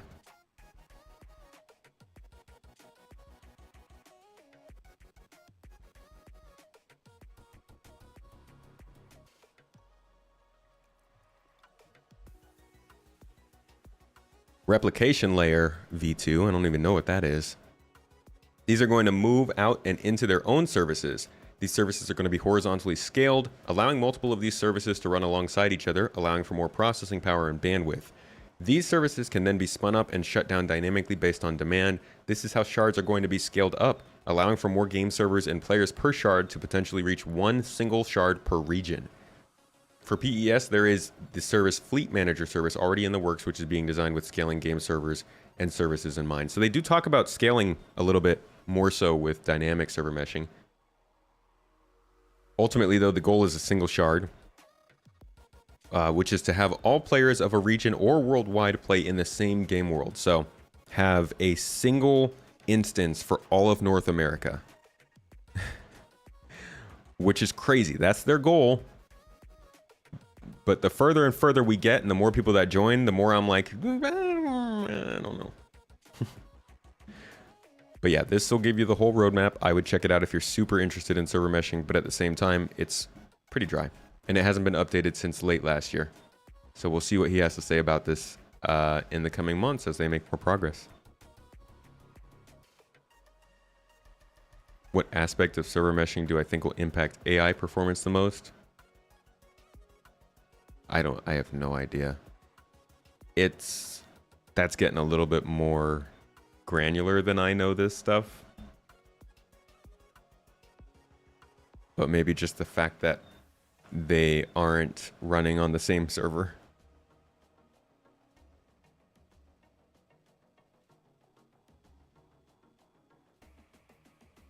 This game will be out for decades. It'll take time, but eventually they will enable everyone on one shard. We'll see if they stick to that. Is that a fez? It is, yes. This ended up on my head randomly during this stream. And here it is. Now it's made a home. Duct tape, chewing gum, spit, and an Omni spanner is all a Drake ship operator needs. And maybe an ejection seat, since they don't include those for you. Control surfaces. Oh, that's a big one.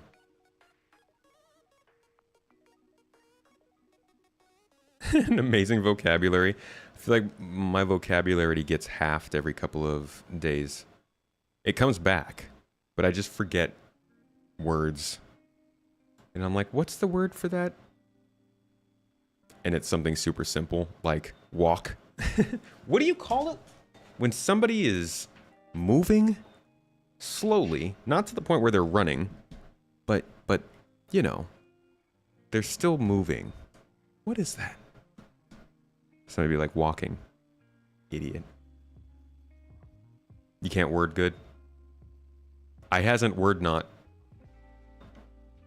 Can't wait to see my spy from Titanfall 2?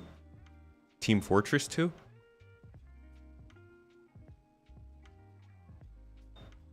To the Fallen 2? What's TF2? Which one? Which TF? Team Fortress 2? It's like saying SC. What, SC? Splinter Cell? Star Citizen? Supreme Commander? StarCraft? What? Which one?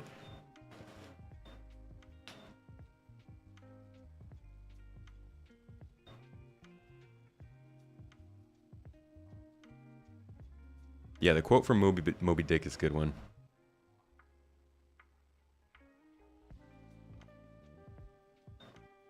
It's got to be StarCraft. It's always StarCraft. Boeing doesn't have ejection seats either, and they use twice as much duct tape as Drake. Sounds like Drake is really failing on their duct tape to ejection seat quota. Maybe kill 2 birds with 1 stone and make your ejection seat out of duct tape. It's all gone to game names. SC can't mean anything else. Saskatchewan? South Carolina? Shader compiler. Samson Heretic. Snapchat. StarCraft. Superconductor. Standard clouds. I'm running out of SCs. Super Collider. Dang it! Stop doing that. Sorry, I keep opening that in the wrong page.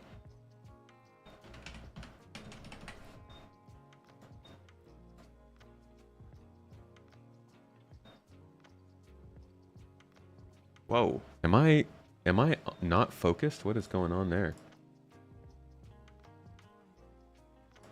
Hold on, I need to see myself. Focus on me. There you go. You good? Yeah, I think we're good. Sandcastle. Oh, that's a good one. Slow cooked. Slow cooked pork. All right, folks, we're going to start wrapping up here pretty soon. It looks like the Equinox event is going to go live in a little bit here.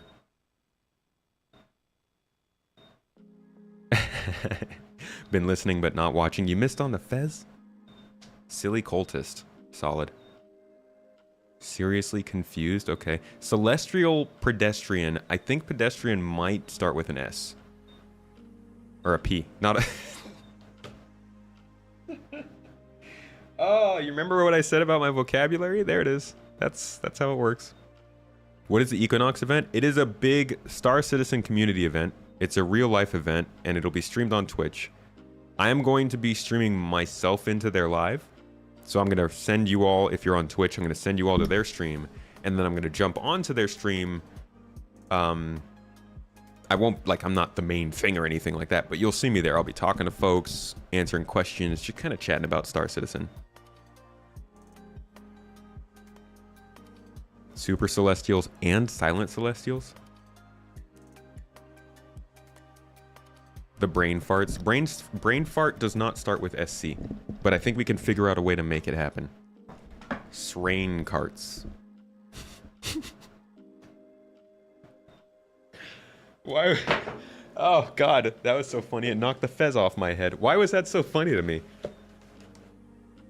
Finished games that are already forgotten by most. Finished for MMO doesn't exist. To be honest, that's quite nice. I would love to have been one of the developers on the original World of Warcraft. Maybe I'm not involved now. Oops, sorry. Maybe I'm not involved anymore. But how cool is it to have a game being played and people are like giving that game to their kids? Actually, that's one of my favorite jokes about Star Citizen, when people are like, man, my grandchildren are going to be playing this game or something like that. And I'm like, well, hot diggity damn, that's a fucking great, that's fantastic. I think anybody who makes a game would love for that game to be played by people who weren't even born when it started development. That's saying something special. You might be, you know, you might suck at development. You may not be able to release a game, but you can successfully make something that's entertaining enough that it sticks around for multiple decades and still has a bunch of players. Solid. I do hope that my grandchildren can see Star Citizen. That'd be sick. But I'm thinking we'll probably be on to some other stuff by then. That's a little while. That's like 30 years from now. It's not even 30. That is just decades on decades away. Toes. Grandkids will be using your accounts as an inheritance. To be quite honest, I'll probably pass Dora on a couple of my ships. That's just the way it's got to be. Can't be putting them out there in space with nothing to use. By then you can be playing Star Citizen in your real spaceship. Our grandchildren will be the beta testers. See, now that's a little bit more straightforward. I think that's hitting a little bit closer to the point. Oh, right. I just said our niece. You've already given ships to your nephews.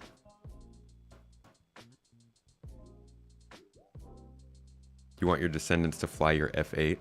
I'm hoping that my descendants will be around to see the Endeavor release. It's one thing that I would like to promise them. I'm not going to buy it for them. I just hope that they can see it someday. It's not my inheritance. Sorry. You don't have kids yet, but you're thinking to start now. By the time they are old enough, they can man your turrets. Making you feel old? Okay, I'll say this much. There are some people who have grandchildren that already play this game. So how do we get around that? What if those are the people that are making the comments? They're like, hey, I'm sneaky. I'm going to make this comment. My grandchildren will play this game. Meanwhile, their grandchild is like streaming on Twitch. You just noticed the other day that Project Zomboid is only a year younger than SC and it's still in development. People love that game too. There are a few games like that. One of the games I was following for a while, Universe Sim, I don't think it was in development as long.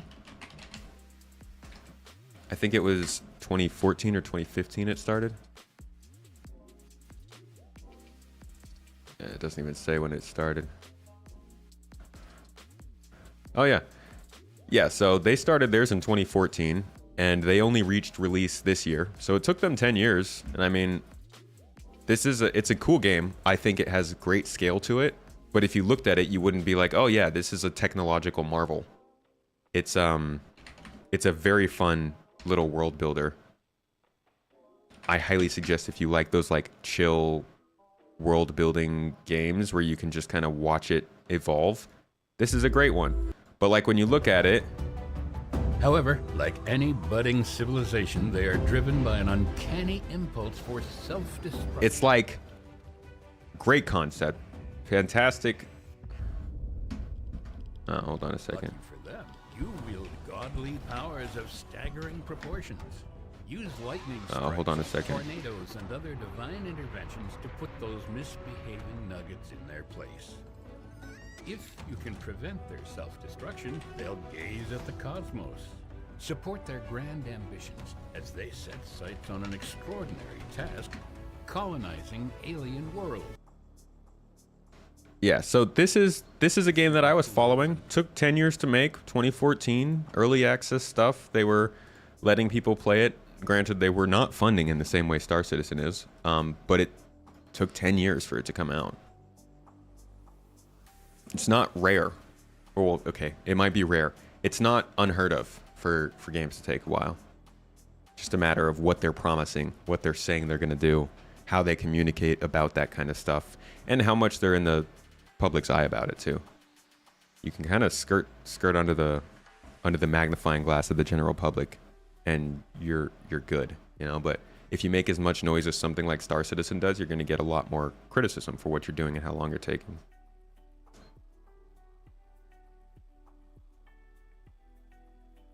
Your grandnephew just got a starter package from you?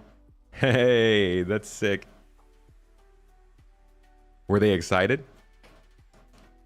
Did they know what the starter package was for?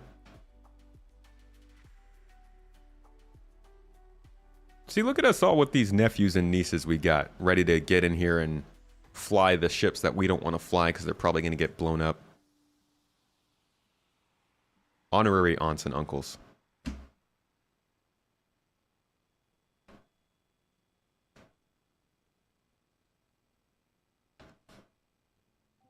Ashes of Creation still in development. I've heard a lot about that. Not necessarily when it started development, though. Yeah, open development can be rough for you. Can't imagine the disappointment of people that thought they would buy into the game for their grandchildren and the grandkids are not interested at all. Yeah, like you better make sure that your grandkids want that too. Maybe SC will be in beta by 2030. No, they're going to push it out. It's unfortunate because they were avoiding this sort of situation with the whole publisher thing, but they've taken long enough at this point that they sound like they want to push it out 1.0.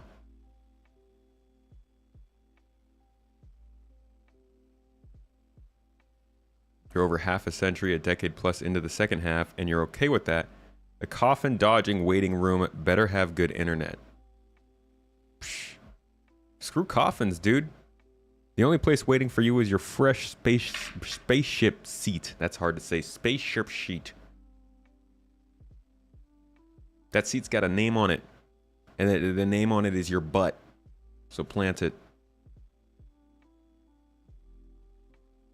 He played with your nephew for hours last week and he's 9. Oh, that's sick. Hey, good for them.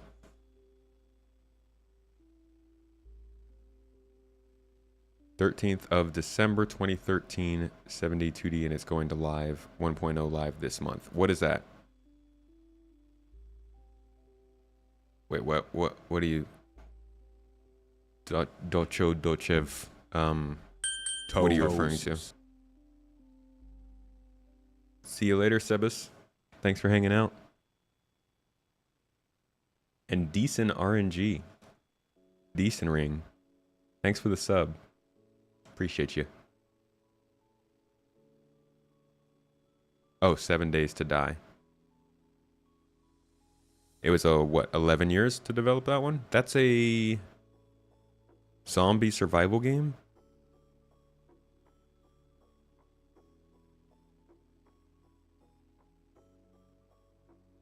If it's not Siege, Fortnite, or COD, he's not having it.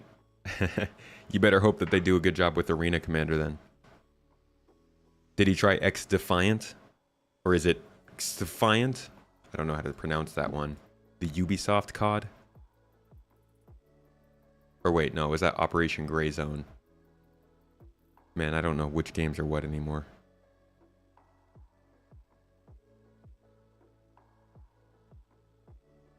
Anytime you follow on YouTube mostly, but on Twitch today. Well, thanks for using the Prime sub on me. That's awesome.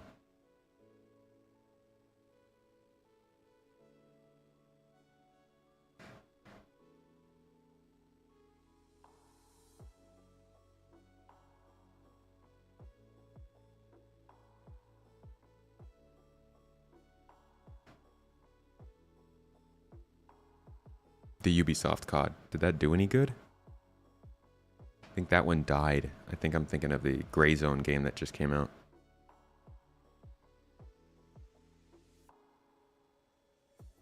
One killer versus 4 survivors type game. You talking about 7 days to die?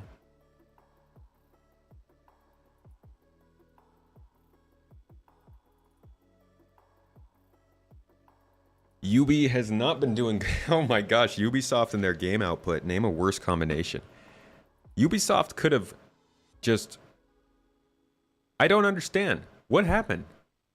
They had Ghost Recon. They had Splinter Cell. They had all of the Tom Clancy games. They had everything from Tom Clancy that they could have used. They had Assassin's Creed. They had Black Flag Assassin's Creed that could have just turned into a pirate game. Like they... Oh, Ubisoft was primed to be the biggest publisher in the world with the IPs they had. And with the... They literally broke ground with Assassin's Creed. Like they changed the way that open world action adventure games worked when they released Assassin's Creed. And then they almost managed to change looter shooters with The Division. Like, how? How did that company get to where it is? I can't believe it. I actually can't, because I haven't thought about this for a while. I haven't thought about all of the games that they had going for them. Ubisoft best games. Let's see. Yeah, they had the Assassin's Creed stuff. Oh yeah, Far Cry, right? Dude. Oh my God, Ubisoft.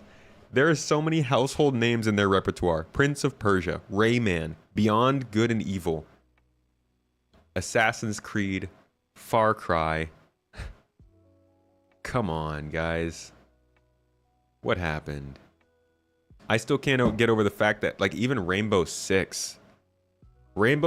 Six was such a great game. The squad shooter, the way it worked, like a single player offline squad shooter, was so cool.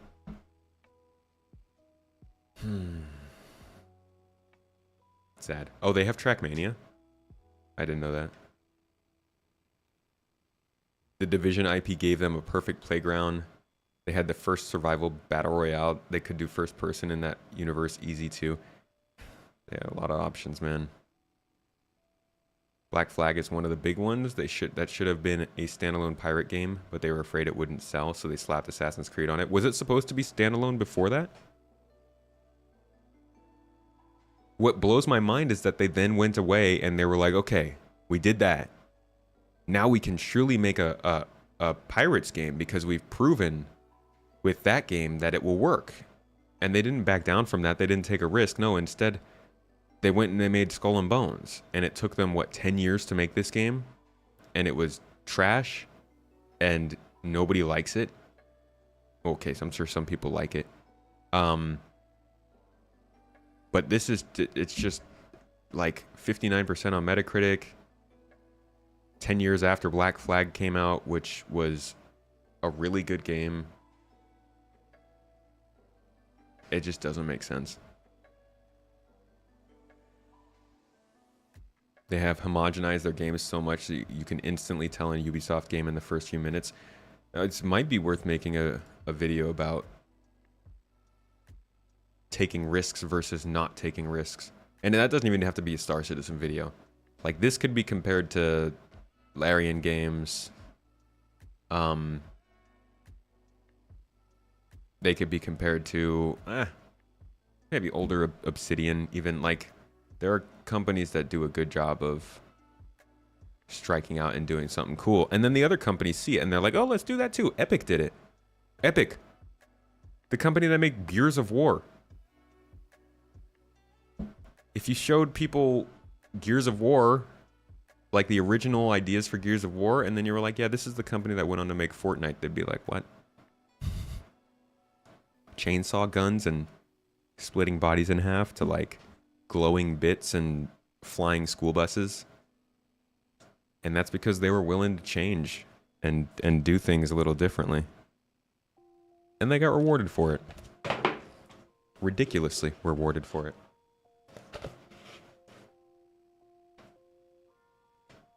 I think that's what it boils down to. Everyone chases a live service right now. Right. You say people demanded a live service or a multiplayer version of Black Flag, but if Ubisoft came out and was like, hey, we made this nice narrative pirate game with fresh lore, and now I understand it's a lot to make a new IP and new lore. They could have set this in the Assassin's Creed world and used that lore, sure, whatever. But if they had come out and released this whole thing and said it was single player, I think they would have still done better than they did now. I don't think it was the players who asked for a multiplayer game. Maybe some did. But at the end of the game, we just want a freaking good game. Whether it's single player or multiplayer. I don't like MMOs. I've never played one before. But I'm now completely enveloped by Star Citizen because I like space games and first-person games and good graphics and fun systems and choice and consequence. I'm willing to jump genres for something like that, and I'm sure people wouldn't mind if this was a single-player game and it was made well, instead of playing a multiplayer game that was made to make money. Yeah, Far Cry was Ubisoft too. Great freaking series. Far Cry 3, one of my favorite games. This game is, I think, what probably got me really into... No, that was Assassin's Creed before it. But this was a special game. And I think the Far Cry's really just went downhill from this one. But Far Cry 3 was so good. Great story. It had, like, fresh open world aspects to it. This was back when it wasn't every single open world game was the same. Good times. Fortnite is a great example of willingness to pivot from the original idea. Yeah. That Save the World mode died within days after they released the BR. I think Epic quality downfall is bad. Valve is rumored to be making another ADHD Fortnite type game. Epic quality downfall, you mean like how Epic created more demand for BRs?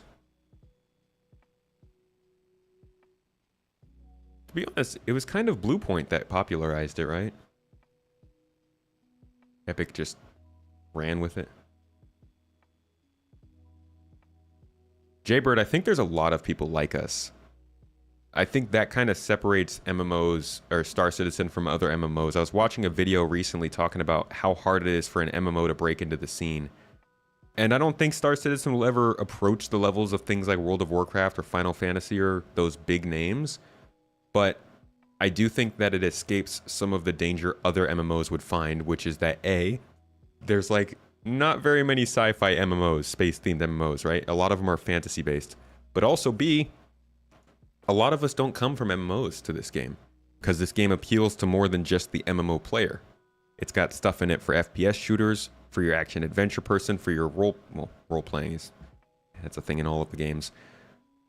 But it just feels like it can pull people from different types of games. Like you find folks that played Mass Effect, people that are coming from Call of Duty, Battlefield, like, and then there are other people who are coming from like Homeworld or Eve, Elite Dangerous.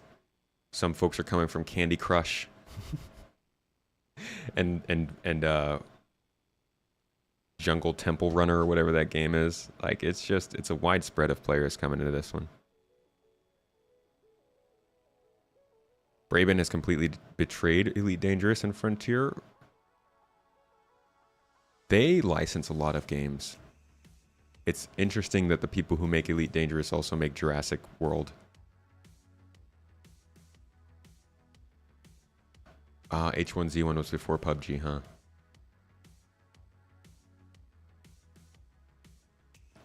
H1Z1 had the mod that turned into PUBG. Is that how it went?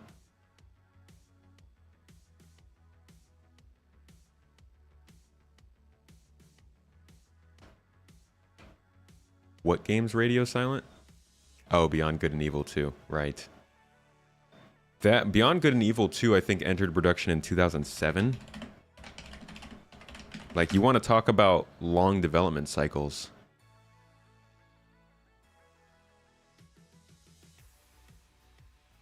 Yeah, 2008, they announced this game's development, and then they re-announced it in 2017.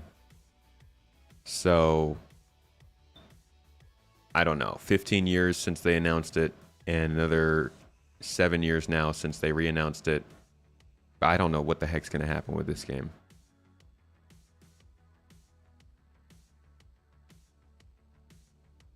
Oh, the mod was Arma, right.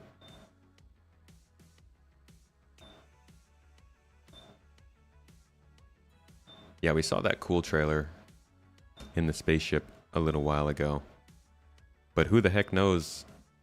I mean, the trailer they showed looked sick too.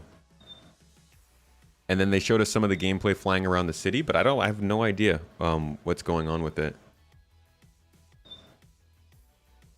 Oh shoot, the creative director passed away last year. Wow, that sucks. I did not hear about that news.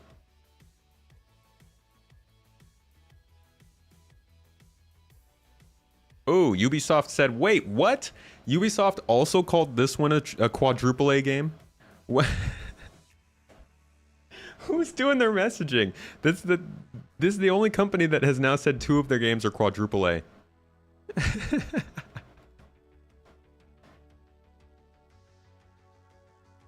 Hey, good day to you, Grumpy. How you doing?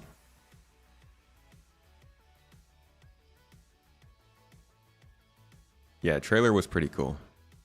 Jump Ship is another interesting one coming soon and hopefully good. I'm glad I think Jump Ship, that's the one that the name changed from, right? That one looked pretty cool. Right? This is, yeah, this is the one that was called something else, or no? I think I might be thinking of a different ship. Is this the one that's like Sea of Thieves in space? Yeah, it is. Yeah, this one looks sick. I wanna check out this one. It's actually kind of funny. They have a Q&A on here, I think. Don't they have a Q&A on here? Am I thinking of a... How many space game developments are there right now? I might actually be thinking about a different game. There was Starship Simulator. This one. There's another game that was being created. Oh no, I guess this is the one I'm thinking of, because they're literally calling it Sea of Thieves plus FTL plus Left 4 Dead, which it sounds like an amazing game.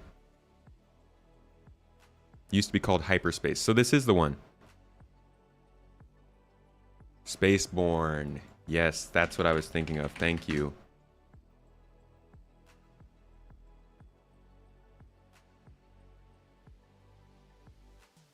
Wait, is this the one I was thinking of?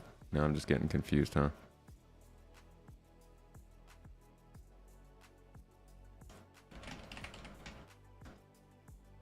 Hyperspace. Game. Man, there's too many space games now. I'm just getting confused. Okay, Hyperspace is still Hyperspace. Spaceborne 2 is indeed Spaceborne 2. But there was a specific website I remember.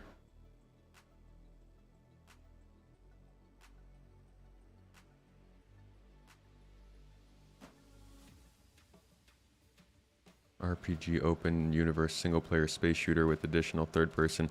See, this is like my X4 fix. Toes. Oh shoot! I just realized it's made by a Turkish dude. Burak Tabak. Born in Turkey in 1983. That's sick. Hey, Mrs. T, look. I keep telling her, man. Now that I know Turkish names, I see Turkish people everywhere. There's a Turkish person was presenting Star Citizen at CitizenCon. Pretty cool. This is not the game I was looking for, though.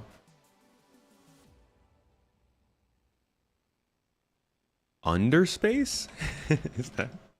Are you making things up? How many different types of space are there? Underspace, hyperspace, born space, toes. No, I don't think this is the one I was thinking of either. Honestly, I want to say it was Jump Ship. Slip Space.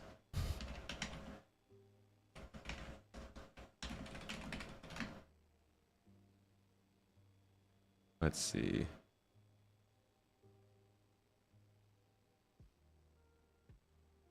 Jump Ship. No, I can't find it. One of these games was basically, it was like a Sea of Thieves in space, and I think it was Jump Ship. But they used to have an FAQ up, and one of the questions in the FAQ was literally, "Is this like Star Citizen?" And they were like, "No." We're going for something different here, which I appreciate that they're aiming for a very unique experience. This looks like it's going to be a really freaking fun game. This looks like what I wanted Deep Space Galactic to be for me, which is a cool little squad game to play with my friends co-op wise, but it's a little more space themed. So I'll probably be picking this up to play every once in a while. Void Ship. Is that another one? Isn't it crazy how many different space games there are going on right now? I don't think this is it. I know Void Crew. Yeah, I've heard of that. That wasn't necessarily the game I was thinking, though. You're not wrong. I do see Turkish people everywhere in Turkey. Super Nightman, good to see you.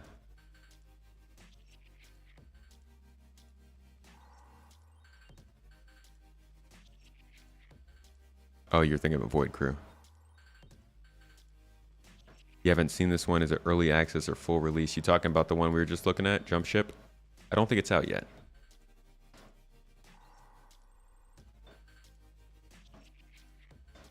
Have I tried EVE Online?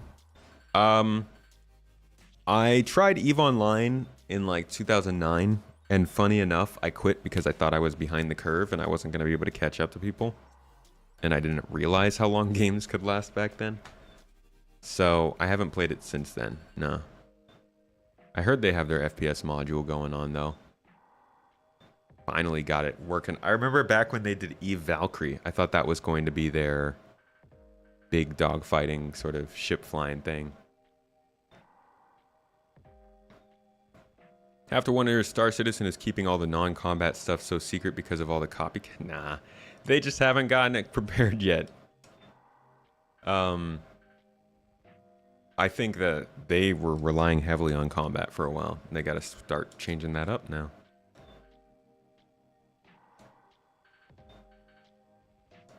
You should try it now. It's amazing. You're hooked. Man, I don't have time for games. I barely even have time to play Star Citizen. But I will keep an eye on it.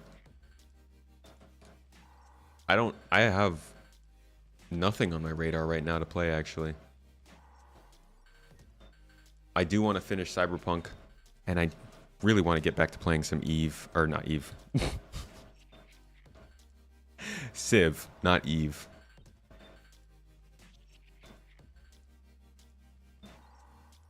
And Halo. If I'm gonna be doing some FPS gameplay, dang it, need it to be some Halo. I miss that guy, Halo guy. EVE has that effect. Can make you feel a little bit outgunned at times. Amazing spreadsheet simulator. That's funny because it's still a joke, but like when I joined in, that was what people were like, oh, you're playing that game with the spreadsheets and stuff? Like, what do you mean? I just took a couple notes down on my paper. What do you mean? Like when I Google spreadsheet EVE, and it was humbling. Didn't know spreadsheets could do all that. Oh, I'm sorry. We're on Civ 6, my friend. Unfortunately, I missed the Civ 5 train. You just quit EVE again for the 5th time? And moved into Star Citizen. Y'all have an on and off relationship, huh? No Destiny? I played some Destiny. I did a decent amount of Destiny 1 when it first came out, but I haven't really played too much of it since then. I think I played some of Destiny 2 when it came out because my dad got the new Xbox and we wanted something to test it with, and Destiny 2 was looking mighty fine. So I played some of it, but not too much. I will say that Destiny is probably one of the most satisfying when it comes to like the FPS experience. Being a shooter, Destiny's up there. It's got to be like top 3, but I don't play it very much. Yeah, I'm a Civ 6 guy. We're looking at the new game though. There's another game coming out this year that looks a little bit more poised for what we want. It looks like a mix between like a Civilization game and an Age of Empires RTS kind of experience. You do all the Civ stuff with the city building, but then you actually take your stuff, your units to war, like you would with a real-time strategy game. Can't remember what it's called now, but I believe it's coming from Microsoft.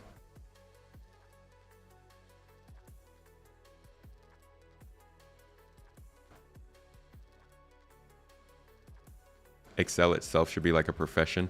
Hey, well, we could go back to the conversation from the beginning of the stream and talk about whether or not Excel counts as a game. If SC gets its risk reward system going, SC will just do everything EVE has to offer better. They might. You never know. You never know what can throw us off the tracks, but I do think that there's a lot to learn from the way EVE does risk and reward. Yes, Ink. Ara, thank you. Well done. Yeah, is that called Project Ara? No, that's the phone. Right, that's funny. This is a pretty cool looking... Yeah, so it's coming from Microsoft, made by Oxide Games, which I think it was purchased by Microsoft a little while ago. Oh no, it was founded by Microsoft. No, I think it was purchased.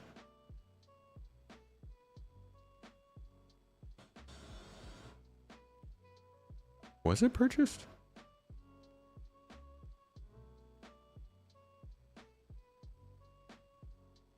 They don't talk about it being bought. I wonder if they founded it under Microsoft, or if it's, is it independent of Microsoft? Not in the sense, like, obviously they're funded by Microsoft, but are they exclusive to Microsoft? I don't know. Yeah, it looks like it. They only make stuff for Windows. So yeah, they're making, oh, I guess just exclusively real-time strategy games. And this new one is looking pretty cool. I'm very excited for it. And it sounds like a lot of Fire Access people actually went to this studio. So maybe we'll see some of the earlier Civ DNA in this game with a little bit of a twist on it.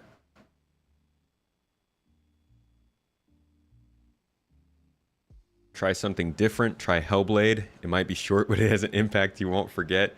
You missed our whole conversation about Hellblade at the beginning of this stream. I appreciate what it is. Sins of a Solar Empire 2 is slated for early access or release later this year. Is that another 4X game? Destiny competes with Halo and Elite Dangerous for your most played franchises in hours. Which Halo game was your most played?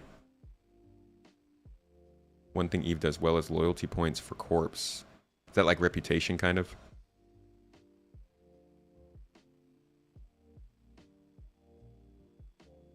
How are things going with the new spaceships in Elite Dangerous? I haven't been following that too much, but I know it caused a little bit of hubbub for people. The Slayer, thank you so much for your sub. I'm sorry I missed you, that Prime sub. And Mr. Deadset, are you still in here? I saw you on chat. My friend, longtime member of the garden there. 40 months been subbed. Like, don't let me tell you. 40 freaking months sub. You're unsubbing again so we can time 40 months with 4.0. Aw. Appreciate the support. Thank you. Thanks for being around. Very sorry I missed that before. XCOM. Oh, there's an old name. What's going to really make SC shine is Quantum.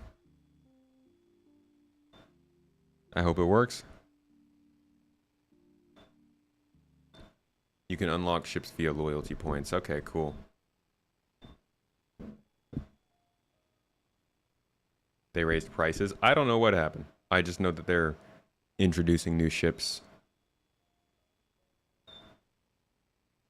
Which seems like the biggest thing they've done since they kind of stopped working on the game that much. Halo Reach was one you replayed a few times, made you appreciate Combat Evolved all the more. The story was great. Halo Reach, I played a lot of multiplayer because it had the Halo 3 multiplayer system, but with the Halo Reach stuff.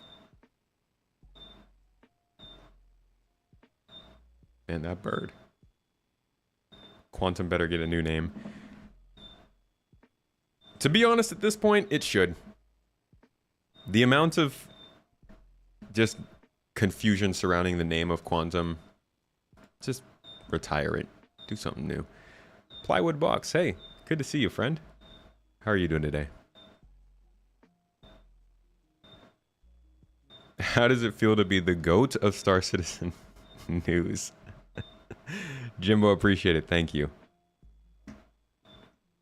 To be quite honest, keeping up with Star Citizen news during times like now sounds exhausting. I am so happy to be able to just pick and choose topics rather than have gotten myself into a position where I need to report on everything going on with Star Citizen. That's too much. Too much of that. I like to pick and choose the interesting bits. But you'll always get them in classic tomato fashion. Thank you for watching. Yeah, Quantum is the name for the whole simulation surrounding the back end of the game. Star Sim? Space Sim? Destiny 2, the final shape, will be the last expansion of Destiny you'll buy and play. You're reserving judgment on the episodes. What are they doing with Destiny after that? Are they working on Destiny 3 or?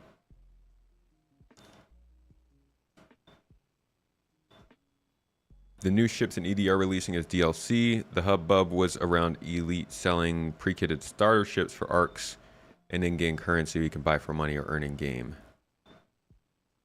I see.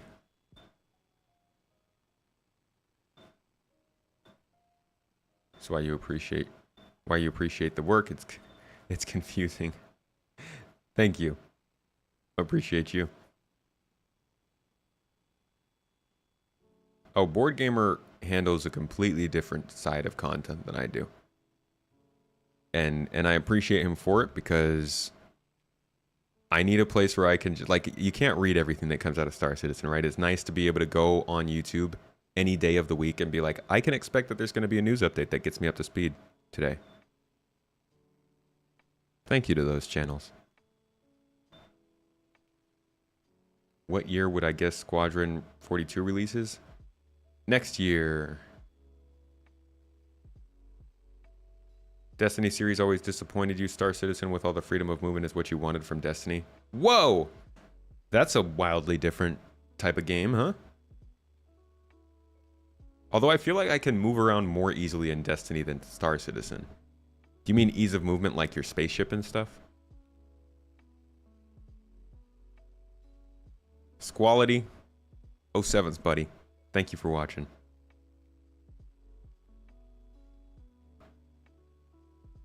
New ships in the store for Elite Dangerous are Money Shop exclusive for 3 months. I see. Been around since the start of Light and Dark Saga. You want to see it to its conclusion. I hope it ends well. I hope there's another one. I like the series. They have some great trailers. Lore Master, I'll catch you later. Have a good one. Thank you for hanging out.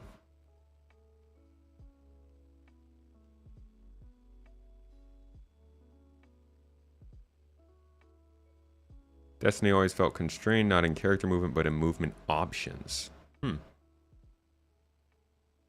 you clamber? I remember float jumping over everything.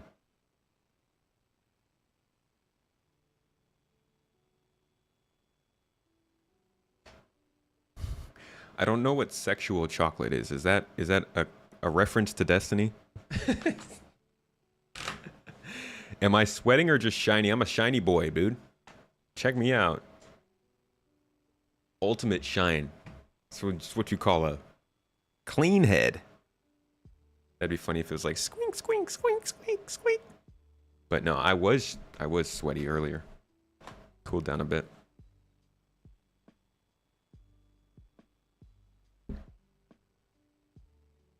Ah, the Hornet Mark I flies off into the sunset.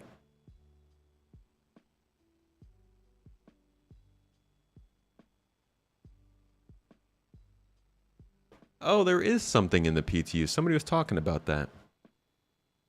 Torpedo adjustments. And full ship weapon audio mixing pass. Okay. Bug fixes. Jump point. Xenothreat stuff. Ballista. Crusader Spirit. And player exploit. Fix 2 server crashes. Fix 2 main thread deadlocks.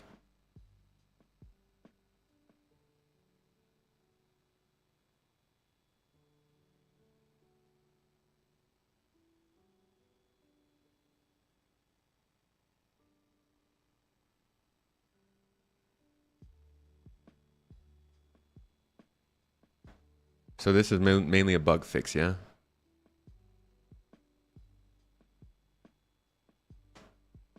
A fictional soul band from the movie Coming to America with Eddie Murphy. Ah. Okay, okay. Gosh, Eddie Murphy movies, huh?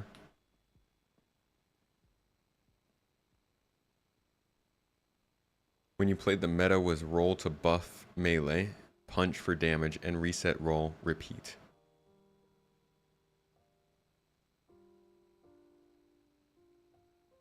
Are those controls for EA's Fight Night Round 3? Still not sure how to feel about the MK1.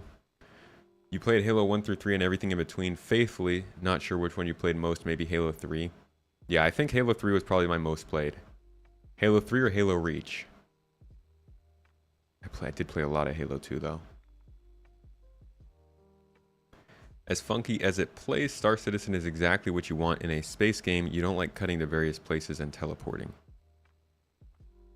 Even the elevators will sling you through space instead of teleporting you. That and FOV feeling bad and having to run everywhere or use the floaty hover bikes. God, I hate the hover bikes. Oh, you're talking about Destiny.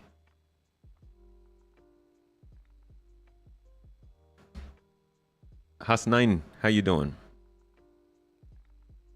Did we speak about the component HP nerfs yet? No. Where are those happening?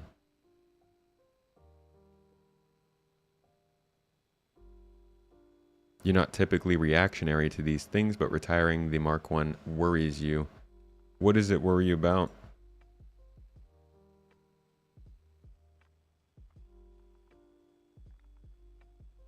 The FPS to space combat. Overall, I think a big draw to this game is the fact that you're not actually a spaceship, you're a person.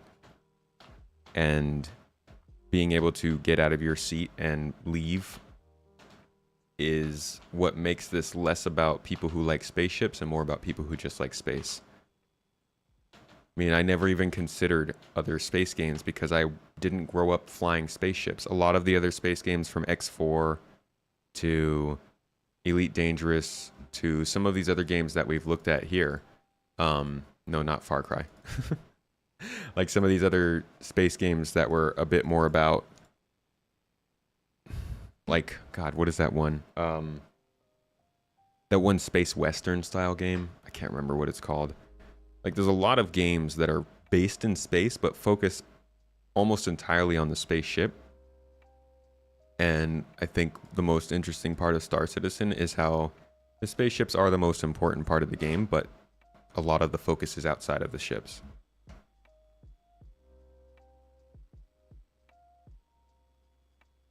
Look on Urkel, stock components and some military A weapons are garbage HP now.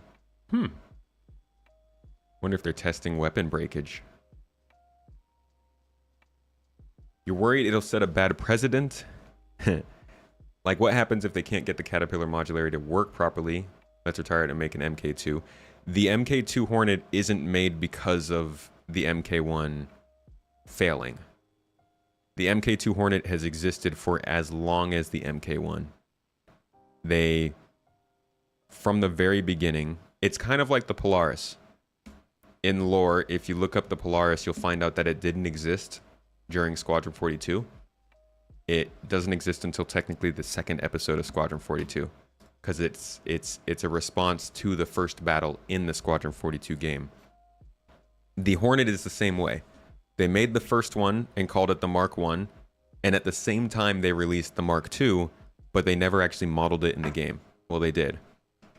We saw it earlier. The heck is the button? Here we go.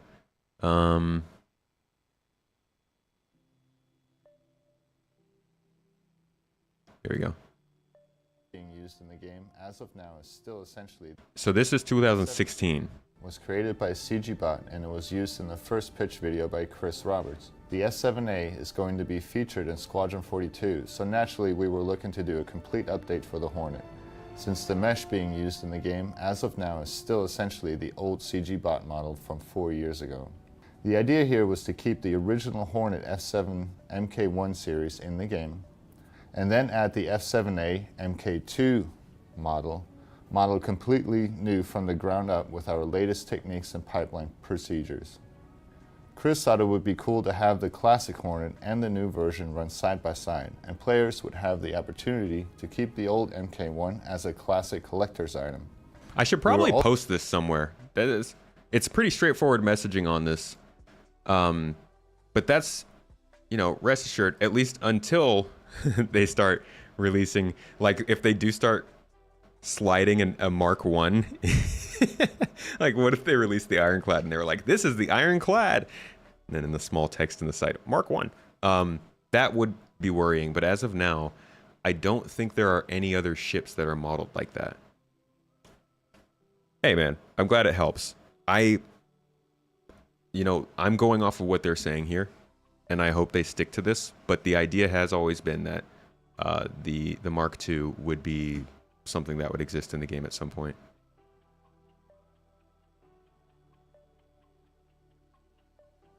Then they wouldn't have to retire the Mark I even for purchases in game if they were doing what?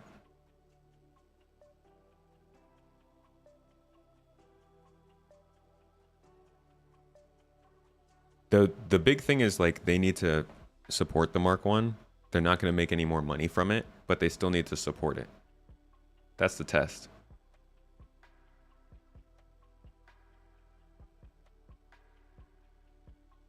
Get the Ironclad Mark II.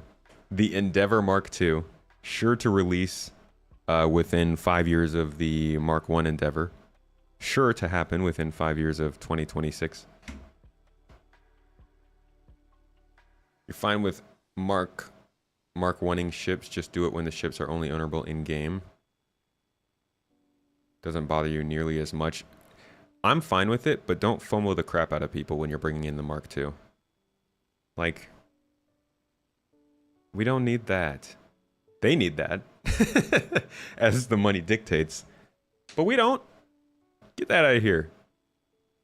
The FOMO gets really annoying with this game. If the Mark II was a success, would they both be part of the game? But they are. The Mark I is still going to be in the game. I personally asked Tyler if we would still be able to get this ship, and they said yes. Wonder if they'll give the civilian Mark I the Visual A improvements. I doubt it. Given the civilian one, the military lineup. It won't be only for people who bought the ship specifically. Can confirm. I believe this is in the FAQ, in fact. That's what people told me after I did it. But I posted about this. Where was that? Here. I said, can I steal one from NPCs? Can we buy it in the game, in game? And he said there will be another way to get the game. I get the ship. I don't know how. I'm assuming it's buying it from some ship shops, collecting it, finding it, something. But it will be part of the game, which I agree is an important thing, because if it was not earnable by players, they'd be less likely to support it.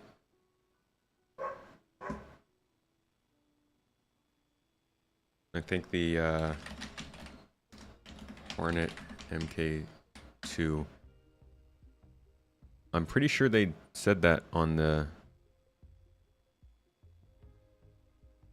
I guess I could just go back to this.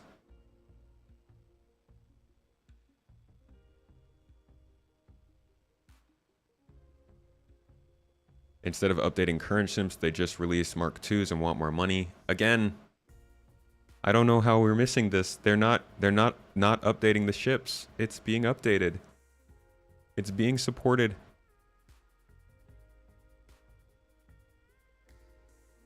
Once they're not supporting it, I'm fully on board with you there. But they say here, where do they say? There will be other means to attain the F7 Mark I in the future, but we're not quite sure ready to share how. Probably some gameplay related thing.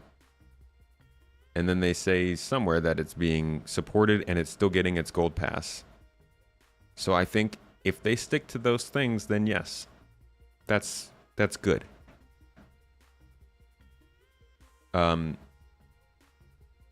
There will be ways to earn MK1 Hornets in the future. So not from an in-game shop, which is annoying. And again, it does set the precedent that there might be less people getting this ship, which means they might be less likely to support it. And as soon as they stop supporting this ship, then all the rest of the trust in this whole system goes down the drain. So this is something important to look at, but I don't think that they're just leaving it behind. At least that's not what they say.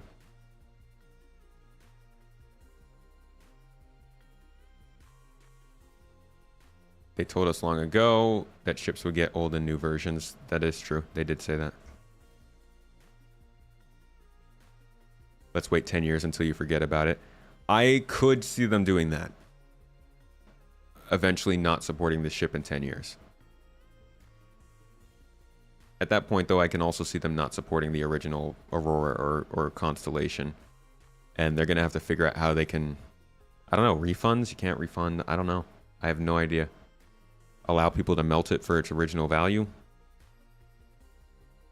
Stop making ships?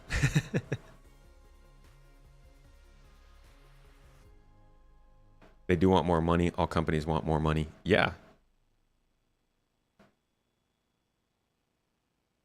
Oh yeah, maybe you can get the blueprint for the ship and then manufacture it yourself. Have I read the alleged 1.0 leak? I've seen some stuff over the last few weeks. Nothing in the last couple days. You expected all the Mark II stuff after 1.0? I don't know when I expected it. But I didn't expect it to happen so suddenly. Like, I did expect it to be some kind of a big deal that started happening. Definitely something that was linked to an in-game event. But at this point, I think they have trimmed all of the fat from their operations, and they're just trying to do everything they need to make the game and fund the game. And they're like, everything else can wait. The bar citizens, okay, sure, but all the extra stuff, they don't give us like these sorts of, where was it? See, like, these are the little teasers that we got this year, which is still something, but it's nothing compared to the older, God, what is the name of the show? The Top Gun-like show, this one. You could tell they were shortening it last year, and then this year it wasn't even there. But previous years, they would go all out with the effort for these. If you haven't seen one of these videos before, I advise you to go back and watch them, because they're very interesting, and they've got some good lore and backstory to them. Check this one out. I'll show it just for a little bit. Well, actually, this one isn't going to make much sense, because it's in the middle of a huge plot point. Let's do this one.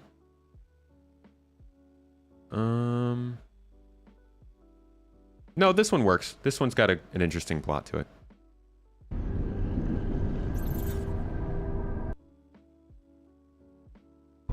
This is supposed to be kind of like a Top Gun show, but for spaceships.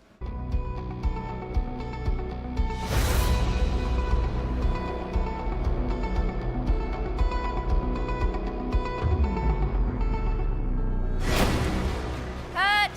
Jimmy, we're rolling. That's our Stig. Want a bucket? Nope. We're over here, Jimmy. He doesn't talk Ice like front. Stig. Reset.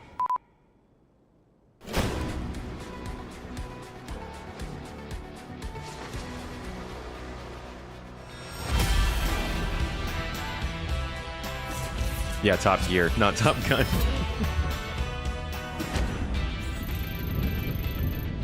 This is also one of the only times we've ever seen an Argo MPUV with its tractor beam working. They never really show it, but this one time they're dragging out an Idris, and it looks pretty cool.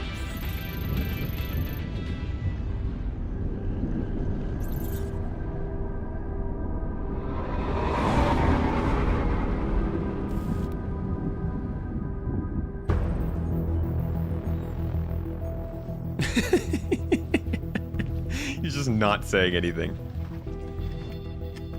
I can't believe he's really doing it.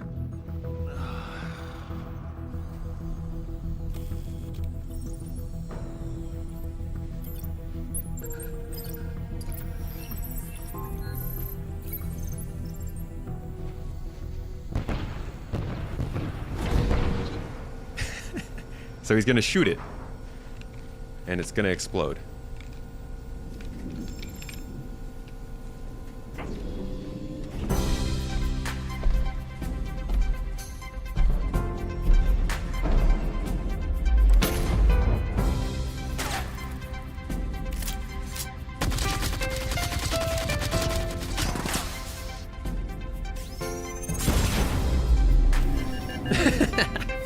I wish that actually happened.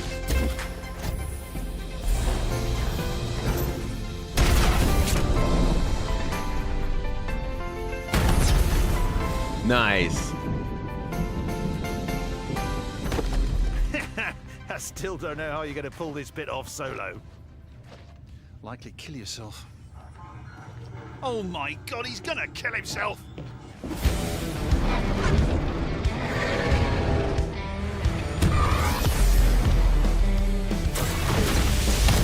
Oh, that looks sick.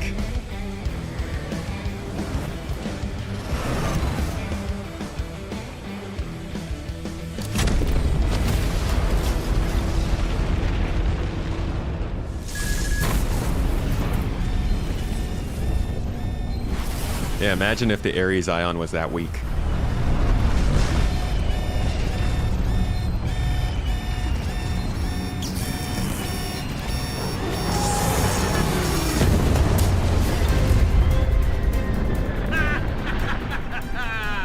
Well, there you go, Jimmy. Now we're even for what happened in God. Okay, let's see what this cannon can really do for a proper big finish.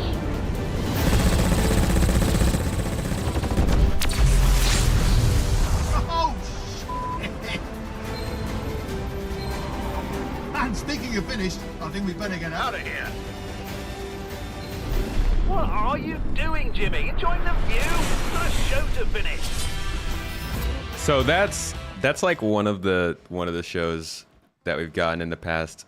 I think the most they've ever gone out of their way to make a production. It's all marketing, of course, but the most they've ever gone out of their way to make a production is this one, which has just this is a full-on short film practically. I won't show you the whole thing, but you should check it out if you like these stories. It's not like the greatest writing, but it's entertaining. Would killing a fly a little less crazy?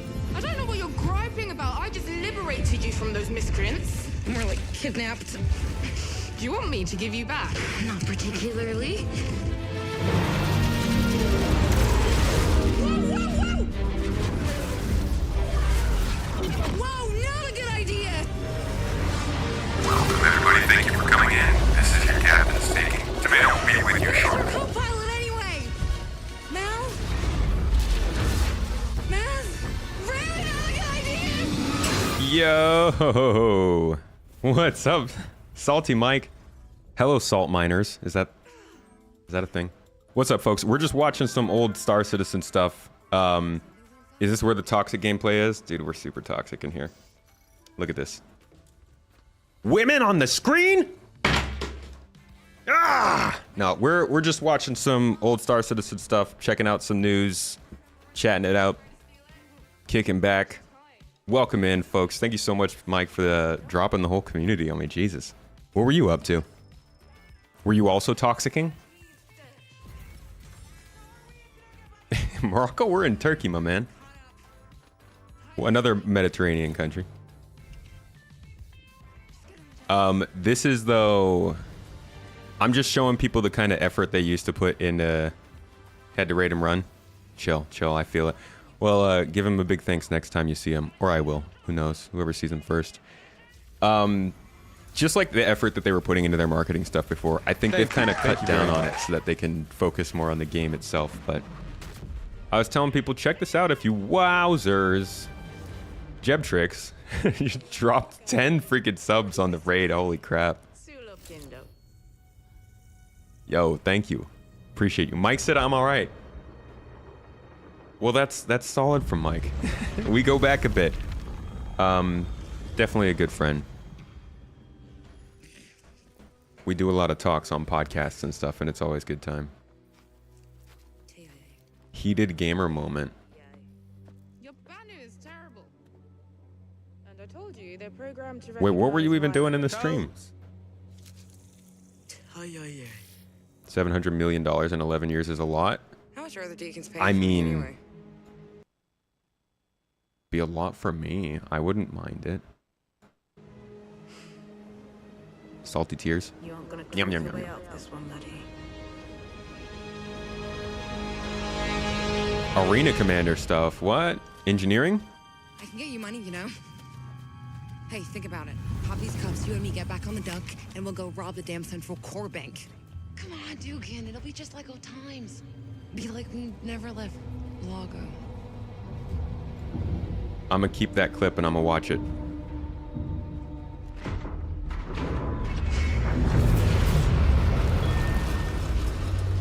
Honest conference.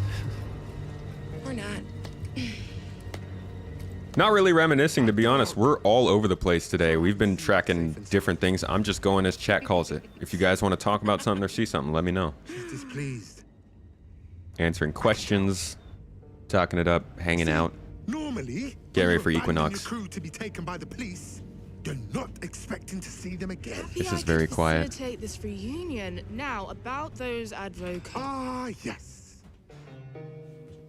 The authorization codes. These were not easy to come by, but well worth the trouble. Codes? There we go, that's better. See, normally, when you abandon your crew to be taken by the police, you're not expecting to see them again. Happy I could facilitate this reunion. Now, about those advocates. Ah, yes. The authorization codes. These were not easy to come by. How much money do they have in Well coffers? worth the trouble. Think back 1 year's worth, maybe? Codes? You treated me for damn access codes? You're more than welcome to stick around. See how this all plays out. I can assure you, this will be long and painful. So that's all I'm going to show you. Go find it yourself if you want it. I see somebody else asking me a question that I find rather interesting in chat, so I'm going to go to that. Somebody asked, where did I find the kidnapping V1 picture from Star Citizen, from my recent video about bounty hunting, which is just about the delays of bounty hunting V2 and why. But I will show you the video where I got that from shortly.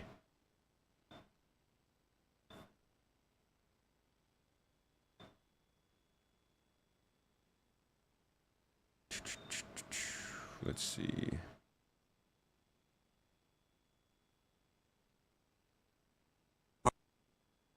Here we go. Draw your No, I don't need an ad, thank you. from bounty hunting to mine small touch. So this is some of the, this is what, 2 years ago now? They weren't even working on Reputation for this. This is before I think they stopped Reputation development. So this is stuff we will now see in the future, but they wanted to do Reputation development. Nobody could really work on it. I think the USPU team had it at first, but had to drop it to move on to something else more important. The missions team was going to pick up Reputation development, but they couldn't until they were fully, solidified, and they started working on it last year, which is why I now saw an update in 3.23.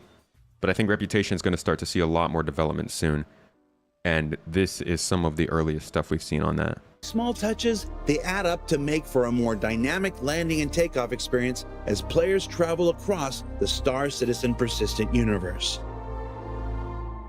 Let's switch gears here. From bounty hunting to mining, from emergency response to racing to espionage and security, as the reputation system continues to grow and expand within Star Citizen, so too must the interface that represents it. To that end, explorations are underway mapping out the representative icons for some of the various mission type career paths currently in development for the persistent universe. Now, in a recent sprint, icons for several more reputation paths were proposed, including kidnapping. And that's basically all we have. When I put that in the video, that's it. What you saw is everything. But this is probably, your like bounty hunting, maybe? I don't know. Hauling, smuggling, and theft. Now, these aren't the full array of possible reputation paths, just a few that the UI team is currently making icons for. But we'll be covering more about this massive expansion of the reputation system and the various mission types and activities that go along with it. Don't say as later this year. development continues. Okay. Development just took years to continue. You've been listening to the podcast or podcasts with me in them for months now. It's nice to put a voice to the face. Well, thanks for checking out the stream. Appreciate you coming through. I promise the streams get a little bit more entertaining than the podcasts. We get a little lit here. Bad takes, good takes, negative opinions, positive opinions. Anybody who goes on my YouTube channels and says I don't complain about the game hasn't come to the stream, because we we get a little more candid here. Thanks for dropping by, though. Glad you've been enjoying the podcast. What got me into PC stuff? Star Citizen, actually. I built my first PC for 3 different reasons, I said. One was music production. I was getting a lot into producing music at the time. 2 was The Witcher 3. It had just come out, and it was the game I was most excited for at the time. And 3 was Star Citizen. The only thing that actually ended up panning out from those 3 things was Star Citizen, and that happened pretty early on.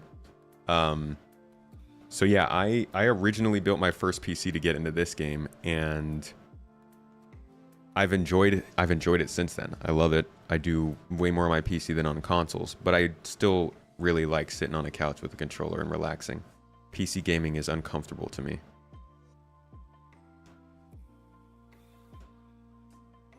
Still don't have those despite the Moby update, or do I not remember this correctly? No, we don't have these. This would not be linked to the Moby update. This is linked to the Reputation update, which will be coming from the missions team.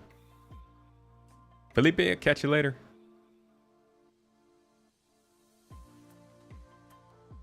You play normally as a criminal and kidnapping is normally your modus operandi. Yeah, it's a functioning game loop in game already, huh? Kidnapping. Chris Roberts' choice of gameplay. I bet Chris is actually a huge trolling game. Goes around messing people up, gets people to call him a griefer, and then just giggles.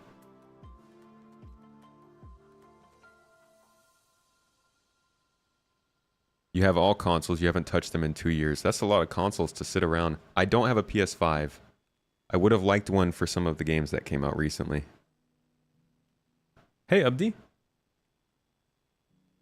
Abdi, dude, how you doing? Good to see you in here.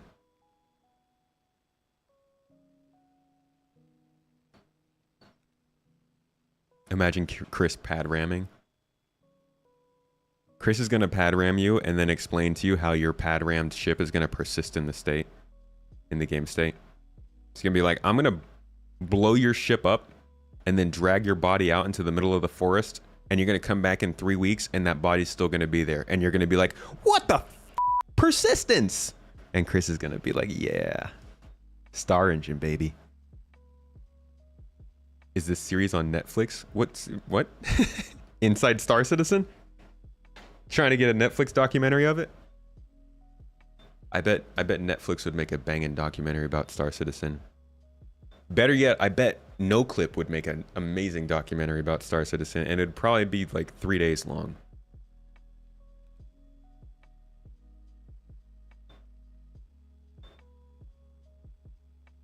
In real life space news, Starliner scrubbed again. Walgrit. Hey dude, good to see you. Always happy to see your name in chat. Starliner scrubbed. What do you mean?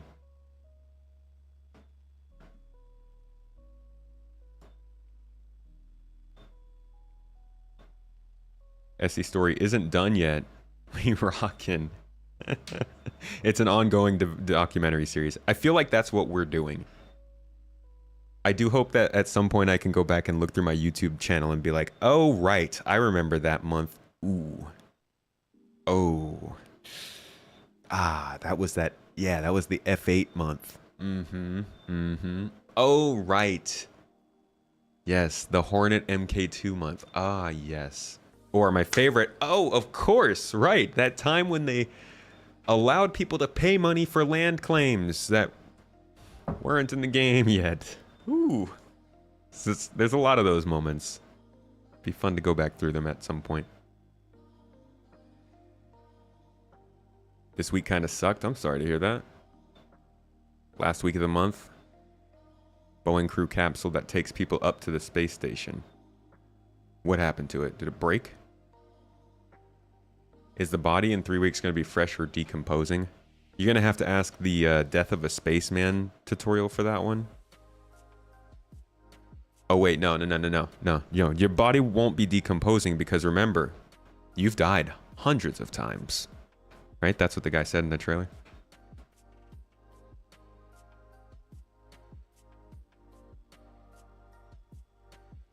Who wants to buy a piece of land of the moon for me? That was a very rough. Gosh. Folks, Star Citizen has some embarrassing moments now. But 2016 through 2018 was... There were just... Oh. I'm glad that I wasn't as hooked into Star Citizen at that time as I was immediately afterward. I got really into Star Citizen around the end of 2018, right as 3.0 was starting to kind of settle out and get more stable. And gosh, I can take you back in time a little bit. For anybody who's new here, if you maybe have never seen me, if it's your first time on the stream, my name's Space Tomato. I'm not a tomato. But like I have the tomato color of red sometimes when I get like extra embarrassed and stuff, so it kind of counts. But I cover Star Citizen development, how it works, what's coming up next with it. Usually I go for bigger topics rather than constant news. And I put out videos every week. We do streams like this 4 times a week. I put out 2 videos on my main channel a week. A couple of deep dives over on the second channel, Space Tomato 2, and gameplay as well. But, you know, I'm still waiting for my bread and butter game. Tommy likes to be included. I know, I'm telling them about you. I'll let them know. No, yeah, they know that you don't like Drake.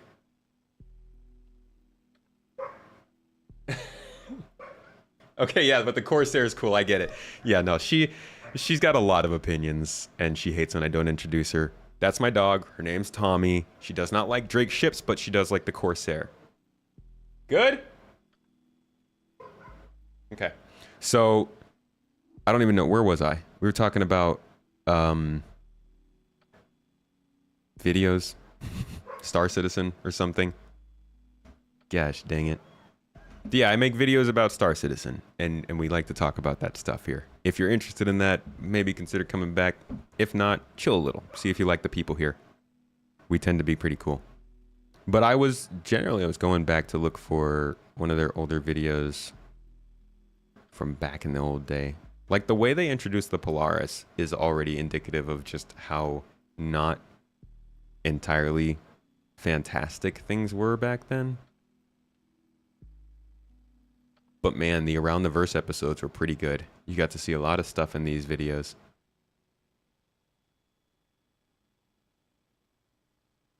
You're an Origin and Crusader guy and you're thinking of melting the C2 for an Ironclad? Whoa.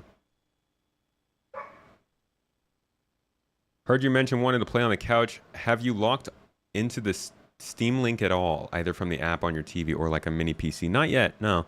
I generally just go to my Xbox when I want to do it.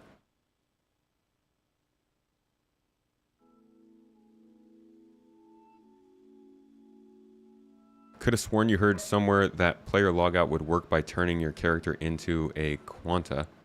Did you imagine that? No, that's true.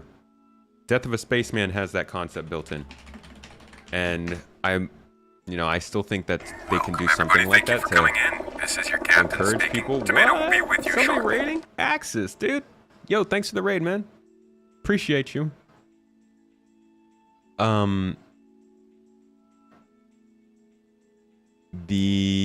Let's see, where was it? I think it's an FAQ down here.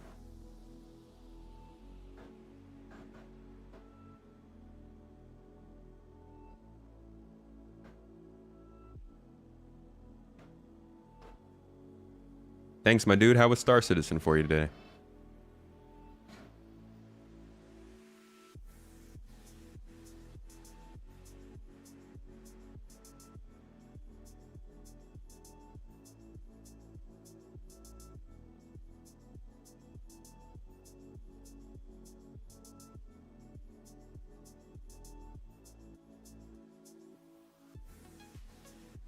What happened to Jax McCleary? Haven't heard from that guy in years. He got lost in Pyro. Never showed up. Yeah, the marketing videos have been light. I think they're just focused on development at this point. And that's really the main thing. Did I have a link to that YouTube video of the MK1? Let's see if we can pull that back up.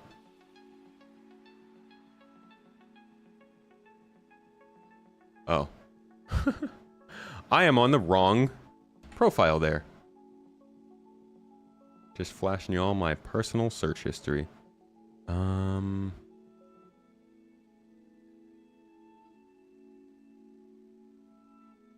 Here we go.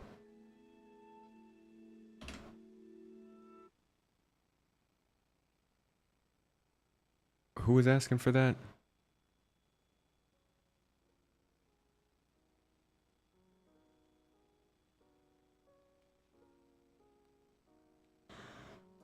You're asking on Twitch?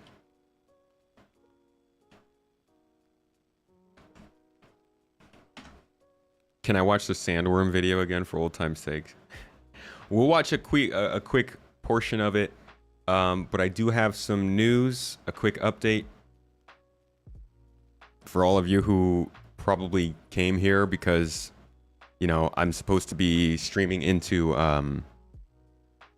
Equinox, the event that's going on, Star Citizen event going on right now.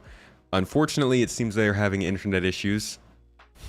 I'm not surprised. Internet be like that. And it's looking like we probably won't be able to get piped into that. So I'm going to be ending this stream here shortly, and unfortunately we won't be going to the Equinox event. But I appreciate you all for coming for that, if you did. And any of you who came with any of the raids and stuck around, thank you for sticking around. I promise you these streams are usually more structured than this. We do Q&As, we talk about deep dives into the development of the game or current stuff going on, recent drama, whatever it might be. Subscribe if you're interested in that. And if you got gifted a sub, because we got like 10 subs gifted out today, pretty cool, you get access to all of our exclusive videos. I'll give you a plug of that real quick, because I have to. I'm sorry. I'll get yelled at if I don't. There is a playlist here called Members Only Videos, which has things that are a little bit more about the general direction of Star Citizen as opposed to a single feature. So their acquisition of Turbulent, the continued success of this game despite things, the fight against griefing, things like that, why people call it a scam. Those are the like bigger topic videos I like to do for anybody who is a Twitch subscriber, YouTube channel member, or Patreon supporter. So if you just got gifted a Twitch sub, make sure to check that out. They're on the Discord server for you all. And if you're on YouTube, you can find them right here on the main page, on the main channel. But that is about it. Let's go and check out this Sandworm video, if that's what you want to finish up on.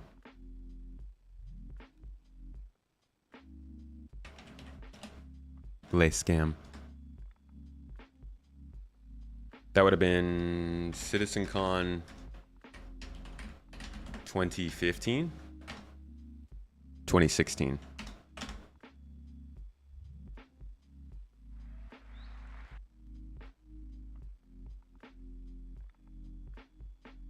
Get yelled at? Yeah, man. My mods get unhappy with me if I don't plug the stuff. We do have cookies. They're made of tomatoes. It's delicious.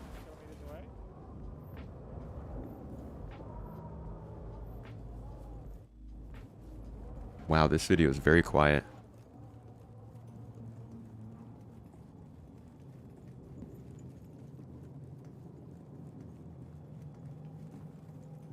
Man, this is back when the game demos had nothing to do with the game we were playing.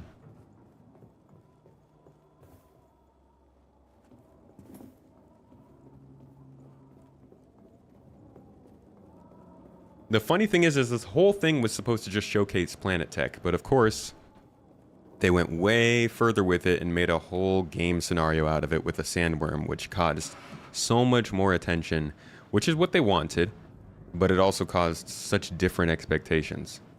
Bagel, thank you for the sub 20 months out here supporting the channel. Really do appreciate that.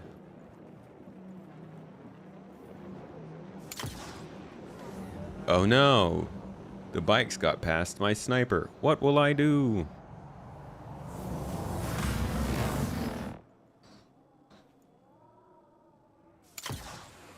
What could possibly damage these hover bikes? It couldn't be... Oh! A Sandworm. And then the game glitches out here. Like if you didn't need it to be any more Star Citizen. Oh, Uh-oh. Oh, no. Uh-oh. That's the first time it's ever done that. Whoops. But you get to see the pull-out twice now.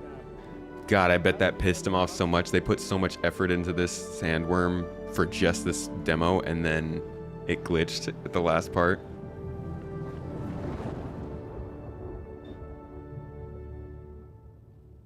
But yeah, if you go back to before this demo even started, you'll see that this whole thing is just about showing off their procedural planet tech. Stuff which we sort of showed with the Miles Eckhart mission in the Gamescom demo. First, that sort of, and I think, let's go. And then they just launch into like this crazy, super in-depth gameplay demo on this planet that we won't see for years because the Lear system is on the other side of human space from Star Citizen. Which is also a good excuse for them to not have to make the Sandworm anytime soon. But yeah, it was an eye-catching demo. It did its job, and it was just another one of the things that they did back then that like did a good job of helping the game survive, but left a bad taste in people's mouths and added to the negative reputation. But that's it. Thanks for coming and hanging out, everybody. I hope you had a bit of a time. We'll be doing this again on Monday. You, me, this computer, and our best friend, Star Citizen. We'll probably be talking. If there is not much news to talk about, we'll hop into the game and do some testing. I'm thinking about getting back into trying out some cargo hauling stuff. It'd be cool to test out cargo hauling right now so we could have a good experience and understanding of it before we go back to the new update. Oh, wait. Walgrit just gifted 5 members on YouTube, my dude. Yo, thanks, Walgrit. Getting some more people into that membership, LOL, and some exclusive videos. But yeah, I'm thinking about getting into cargo hauling so we can test it out before 323.2 and see, get a better idea of how much things have changed. Thank you very much.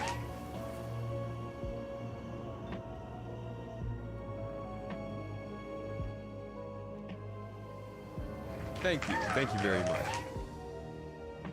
Duping killed the bit of hauling you were doing. Man, it feels like hauling is always getting killed. Thank you very much. Always.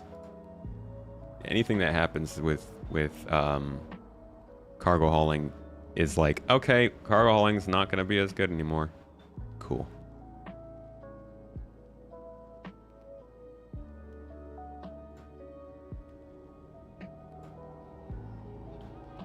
Thank you very much.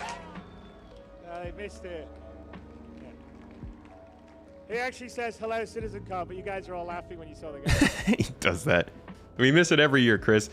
A number sign. It just says number sign, I'm sorry. Thank you so much for the membership here to finish us off. Appreciate you.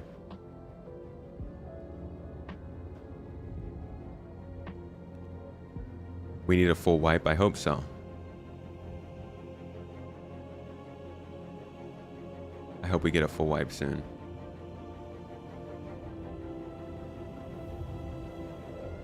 Hope to see Zero to Hero soon. I'm just waiting until we have a stable place and I know I can make a good series out of Zero to Hero. I'm going to go no ship Zero to Hero again and we'll see what kind of fun we can get into.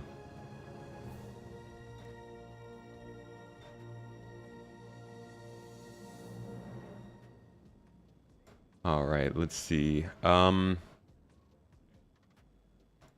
Whoops. We are Constellation Aquila.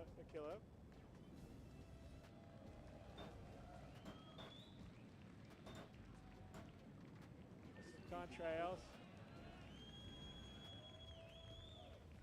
So we're heading towards the distress beacon. So the idea with this would be that, you potentially Hero to villain. We did that last stream. It didn't go well for me. I'm not a great villain, but don't worry, we'll have more of those streams soon. Anyways, folks, thank you so much for being here. I appreciate you all. You're wonderful. I love you much.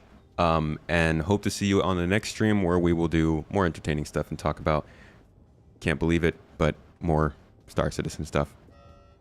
Hope you had a good time. Hope you have a good day and a wonderful weekend. Give somebody you love a hug. Eat something you love. And have a great day. Bye.